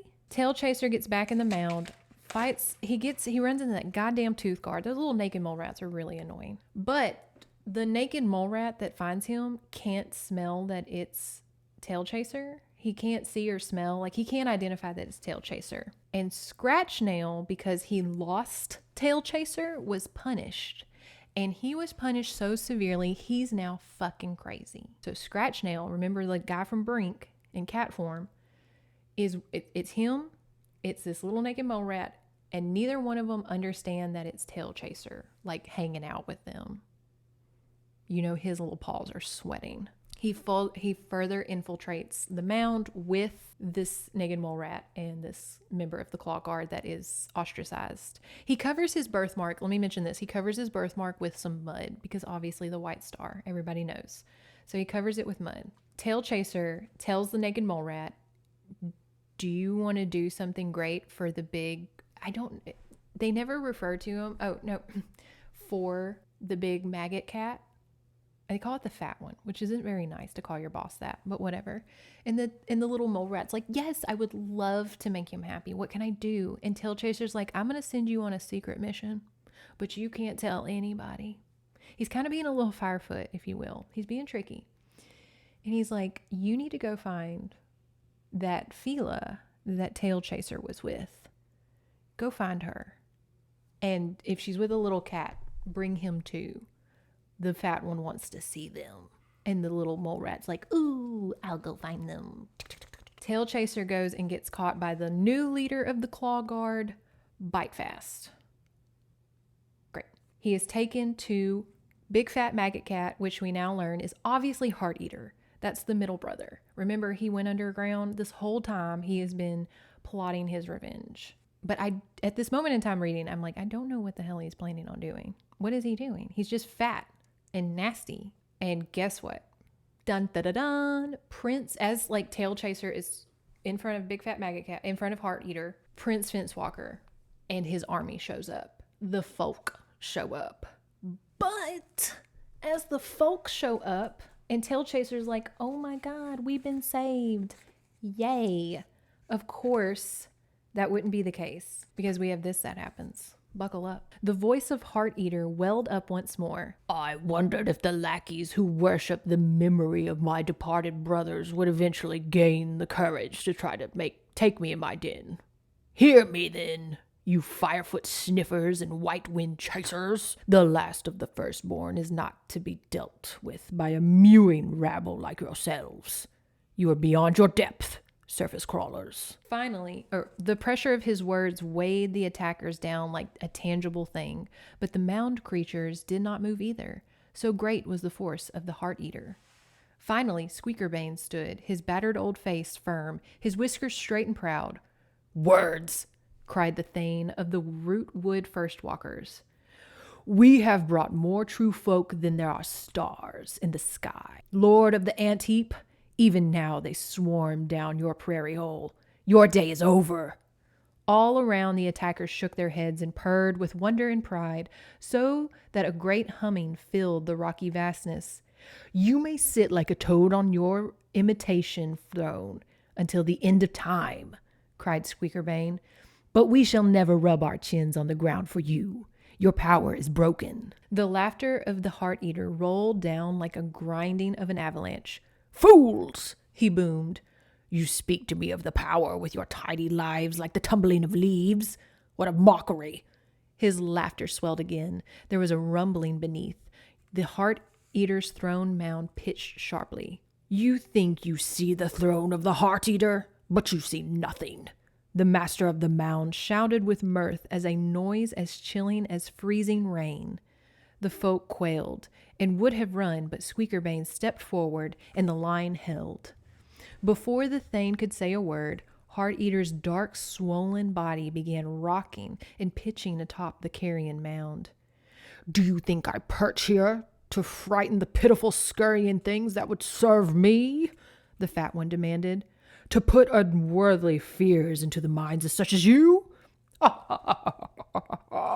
Heart Eater's voice rose to a deafening pitch. Like Fila's sky dancer who bore me, I am bringing warmth to this pile of squirming flesh. I am giving it power. A rumbling noise from the pit began a tearing, sucking sound. The lights beamed up from the earth, flickering crazily. The assembled creatures Free folk and claw guard alike began to yowl in fear and scramble away from the pit. A huge shape emerged from beneath Heart Eater, as if hatched, or as if forming itself from the vapors of the pit. It made a sound like the crying of uncountable dying things, a myriad of voices in one soulless cry. Howling and screeching, all who surrounded the pit scattered the walls of the cavern as the vast thing clambered forth. The sickly purple light touched on something monstrous and deformed, dark and unrecognizable. There was a vague, lunatic suggestion of some demon hound in its slavering muzzle and red eyes. It was formed of the melted, twisted bodies of the pit. Dying, piteously suffering beasts melded into the shape of one single great one. Some of the folk, courageous to the point of madness, tried to stand and fight. It was on them in a moment, shambling and deadly. "I have brought it forth, the ficus! I have brought it forth!" The cavern was full of cries, dead and dying, shouting chaos. As the dog thing flailed and slew, the voice of Heart Eater rose above all. "Ficus, you bane, the bane of all that walk on the surface of the world!" Tailchaser turned from the awful sight and fled the cavern of the pit. So, remember that hellhound he made in the beginning, in the creation and like all that stuff? He brought it back. It's literally a hellhound made of dead bodies. Gross. Tailchaser has the right idea. Get the fuck out of there. I like this. You have this trauma, and then the poem on the next chapter says, "The fox has a bag of tricks. The hedgehog, one very good one. What's gonna happen?" As Tailchaser is running through this mound, through this anthill, it's chaos.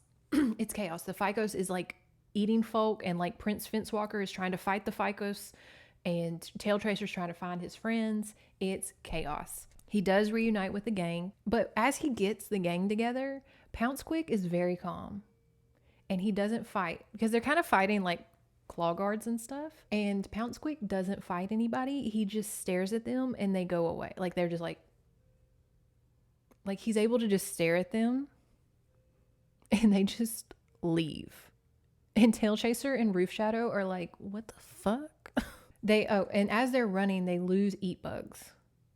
They fucking lose Eat Bugs. Like, they can't keep that gang together because they're a gang of, like, you know, ragtag idiots, essentially. Like, just the worst of everything. And so they left Eat Bug. Like, he gets lost. Tailchaser knows this is his moment to be a hero. He can't save the folk, but he can save his friend. And so he's like, I gotta go get Eats Bugs. And he says this: "I hope I will be able to catch up to you before you leave the flume," said Fritty. "But if not, stay to the right of your shoulder and bear toward the surface." "What do you mean, catch up with us?" asked Roof Shadow in confusion. Seeing the distress on her features, Tailchaser was saddened and could not speak.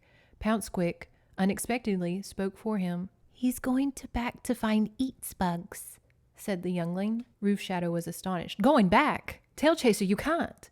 Time is growing shorter and shorter. Don't sacrifice yourself for nothing." "It's not for nothing," said Fritty. "I must do it. I want you to go. If you can get Pounce and yourself out, I will feel better about everything. Now go, please." He made as if to turn back, but Roof Shadow ran and placed herself between Fritty and the tunnel.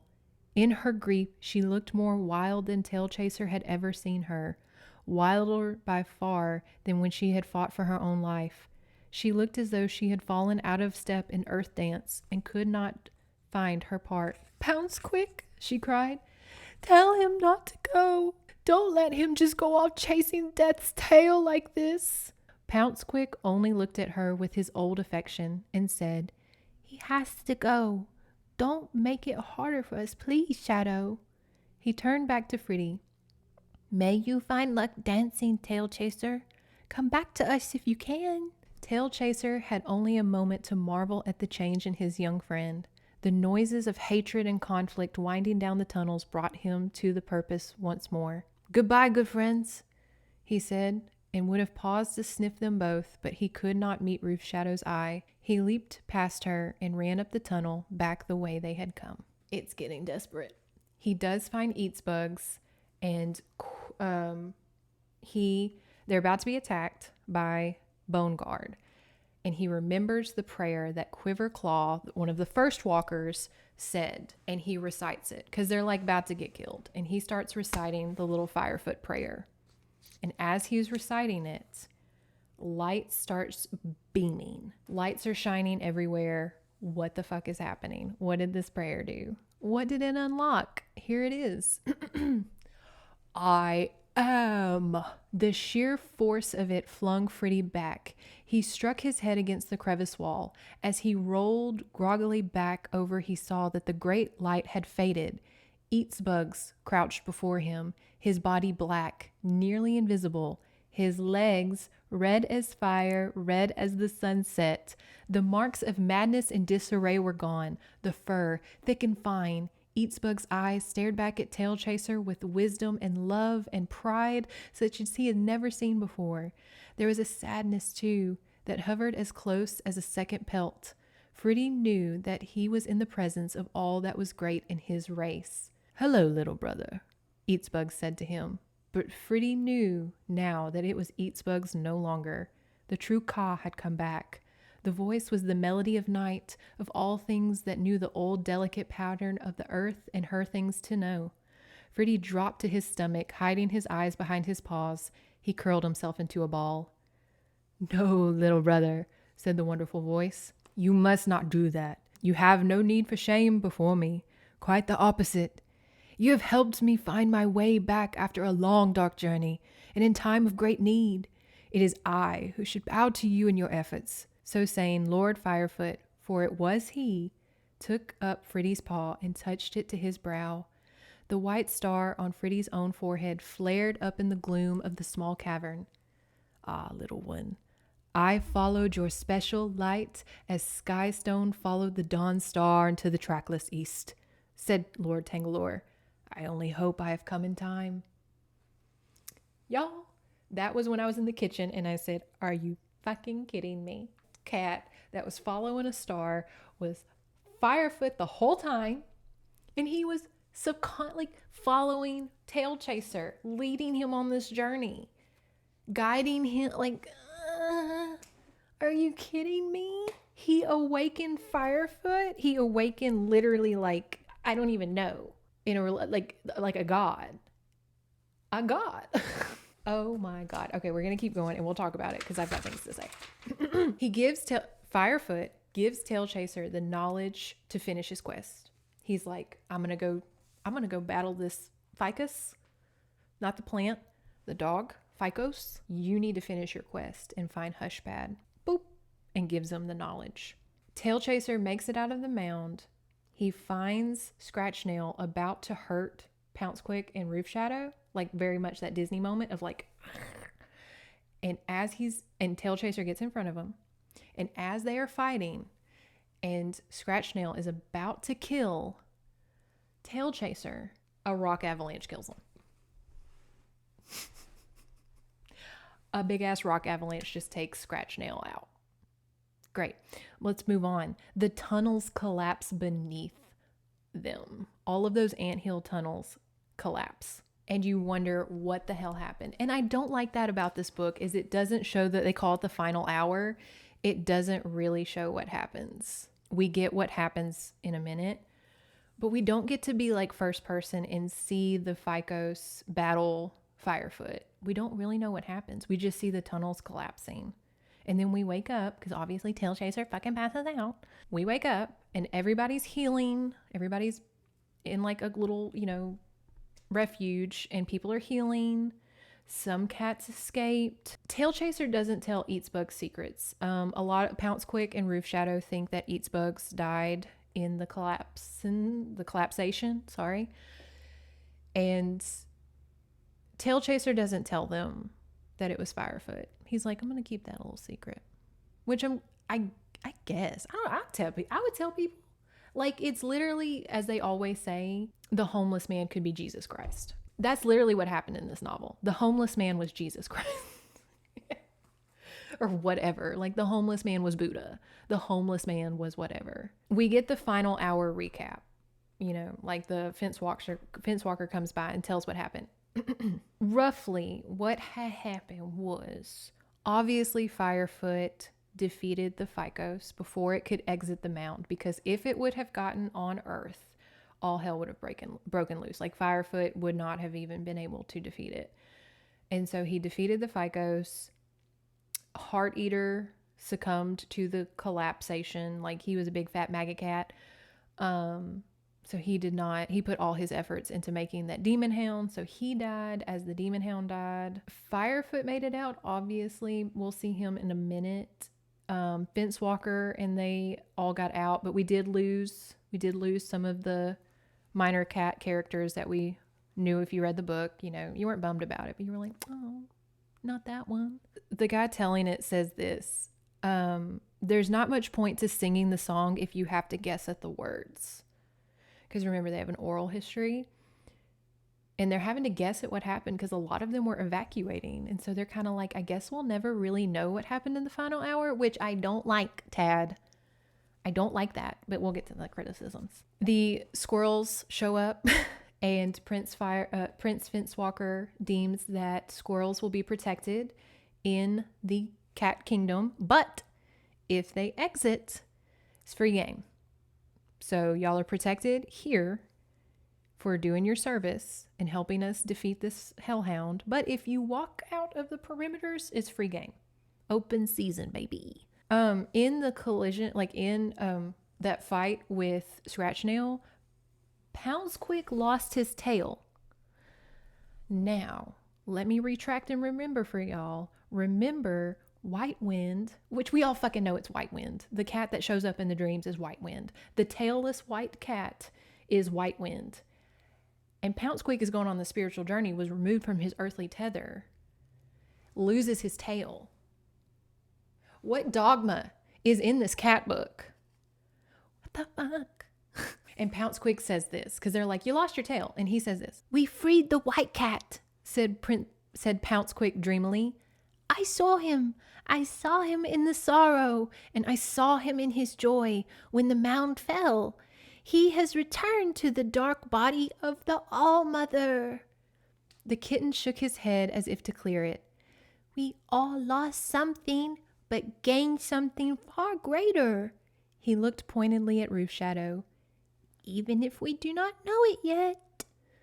Fritty stared at his small friend, who was making dream speech like a far censor. Poundsquick caught his look, and his small mouth crinkled with a warmth of affection. Oh, Tailchaser, he giggled. You look so comical. Come, let us go find something to eat. The dogma in this, what the, okay. So White Wind has been talking with Poundsquick too. Poundsquick is a farseer, better than Tailchaser, I guess. I don't know, because Tailchaser did awaken Firefoot and save the day in a weird way. He kind of released the ultimate weapon. But Poundsquick is kind of like reincarnated White Wind. Okay, we're almost done. Sorry. Firefoot meets Tailchaser in his dreams, as the gods do. And it kind of explains what happened. And he says that Maggot Cat, Heart Eater's power is broken, little brother. There was nothing left of him but hatred anyway. The sun would have burned him anyways. And then Tailchaser's like, so he wasn't a threat at all? Like we all died for nothing? And he's like, no, didn't say that. Because, quote, his creations were all too real. That hellhound was a problem. Heart Eater himself, not a problem. His creations. And I feel that. It's never like the man that's the problem. It's like their creations, the war machines. It's never Hitler. It's like the tiger tanks that he creates. It's the camps that he creates. It's the creations that hurt, not the man himself. It's a weird way. We'll discuss it in a minute. But if the hellhound would have got out, he says it would have been beyond the power of the bravest folk to halt it. Tailchaser's obviously like, so Poundsquick, I think, saw your brother, and is your brother reincarnate? What's up with that? And Firefoot explains that Lord White Wind suffered for eternities. Now the balance has been set right. Look to the skies, little brother. Good journeying. Look to the skies, Firefoot had said. Tailchaser's spirit sang with the wonder of it all. Above the horizon, couched like a dewdrop on the petal of a black rose, gleamed a star that Tailchaser had never seen before. It burned and shone, a white fire against the belly of Meerclaw. Firefoot, I guess, became a star? So much is happening in this last bit. Well, I guess Firefoot turned into a star. Or no. White Wind turned into a star. White Wind is at peace like Ray from Frog and Princess, and he turned into a star. Okay. Oh, that's cute. I know you're just like, Montana, did you read the book? Like, why are you not real? It takes a second reading to sometimes get these things, okay? Roof Shadow was going back to first home with Pouncequick. Pouncequick wants to go back to the big city to explore more of his spirituality. Roof Shadow is going with him to, I guess, be his bodyguard, his big sister. They're family now. They've been through a lot. And y'all, we have this ending, and I fucking hate it. Oh my God, did I hate this ending. Hold on. So Tailchaser goes for like a month. After all this happens, it time skips to like a month. Because he's like, I should probably find Hushpad. Remember Hushpad? The whole point of this book? Where the fuck is she? I low-key thought like she was going to be like involved in the hellhound. I was like, Hushpad's about to pop up. She's about to pop up. Hushpad's going to pop up. Oh my God. She's going to be the Shigo to the Fat Maggot Cat's Dr. Draken. But she never showed up. And I'm like, where the fuck is Hushpad? Yo. Tailchaser gets on a boat, goes to an island, fights a big mastiff, which is a very important part of the book. Because remember, Tailchaser was kind of a weenie this whole novel. And this big mastiff shows up. And he's like, you know what? Fucking come at me, bro. What the... I've been through so much. I released a god. Fight me. And he beats the piss out of that dog. Beats the fucking brakes off that dog. He finds Hushpad. Hushpad simply was moved by her owners. Y'all, she's fine. She's sitting on the porch, fat, happy, napping. Tailchaser's like, girl, I've been looking for you. And she's like, oh my God, is that you, Tailchaser? Oh my God, what are you doing here? And he's like, did you know that like all of cat society nearly crumbled? I kind of was a big part of that. Like, okay. You've been sitting here eating Friskies. Okay, that's fine. All of cat society nearly died. Okay. And Hushpad kind of says this, like, he brings up like the dog, and she's like, Huff's so gruff. She laughed. Oh, he's really just a big kitten. Besides, I don't go out much. It's so nice and warm here, and the man gives me such nice food. It's so nice and warm. She trailed off. Fritty was disconcerted. Apparently, Hushpad had never been in any danger. Did you think of me often? He asked, but there was no reply. She was fast asleep. Oh my God. Oh, I would snatch little Hushpad. Get your ass. Woof. Okay, but it goes on for a little bit of man feeds Tailchaser. Tailchaser for a little bit kind of lives with Hushpad in the man's house because he's been through a lot. He's fucking tired, y'all. Okay, he hasn't stopped for like a year. And he kind of uses this as like rehabilitation. He gets fed, he's safe, he gets plump, he gets strong, but he gets like he can feel himself getting content. He can feel himself getting lazy with the modern society. It's very like, this is maybe bold. Y'all may be like, Montana, where do you get the similarities? But he's kind of like an Amish guy that's like in modern society. And he's like, this is too relaxed. This is too nice. This is sinful. This is sinful living. And it's kind of what he's feeling. He's like, I don't like this. I don't like this comfort. I'm not hunting. I'm not doing what cats are supposed to do. And him and Hushpad fight. Because she's like, you're being like a big bummer. Why would you want to go? Because he's like, Hushpad, we should leave. We should go back to where we came from. And she's like, why the fuck would I leave and go starve and be cold or be hot or be attacked? Why the fuck would I go anywhere? They have differences in things now. They've grown apart. He is a different cat. She is a different cat. It happens. And he leaves. He gets out of there. He's like, I'm out. And here we have the last paragraph. If you're driving, I tell you, fucking pull over because you're going to be pissed. He stood on the grassy hill and thought of all the things he would do. Pouncequick waited for him at first home. He must see him again. And his friends at the meeting wall, of course. What stories he had to tell. So many places left to see. And Roof Shadow, of course. Fiercer Roof Shadow, dark and slender as shade. A night bird trilled. The world was so big and the night sky so full of glimmering light. Like a fire, like a star that burned in his heart and head, it came to him then. He understood. He laughed and bounded and laughed again. He leaped and whirled on the hilltop, and his voice rose in delight. When his dance was finished, he sprang down the slope and ran singing into the fields, his tail waving behind him. Miraclaw's eyes watched calmly as his bright form vanished into the tall grass. That's the end of this book. And guess what? He didn't write any more. I know. This is all we get. Does he get with Roof Shadow? What the fuck happens with Pouncequick? What? This is all he wrote. There is no more of this series. It leaves off with a big cliffhanger. This is it. He went and wrote other books. He still to this day writes books and asks for input on his Facebook. Go find his fucking Facebook and we write it down. We need to know what happened. I went upset because I was like, obviously this is a series. This is a series. I need to know what happens next. I'm invested in little baby Fritty,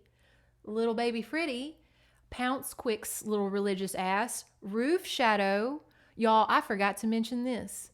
In my hysteria of getting this novel done, Roof Shadow mentioned her tail name. Like, remember that secret name that you don't tell anybody unless you were fucking serious? She tells Tailchaser hers. She's serious about our boy Tailchaser.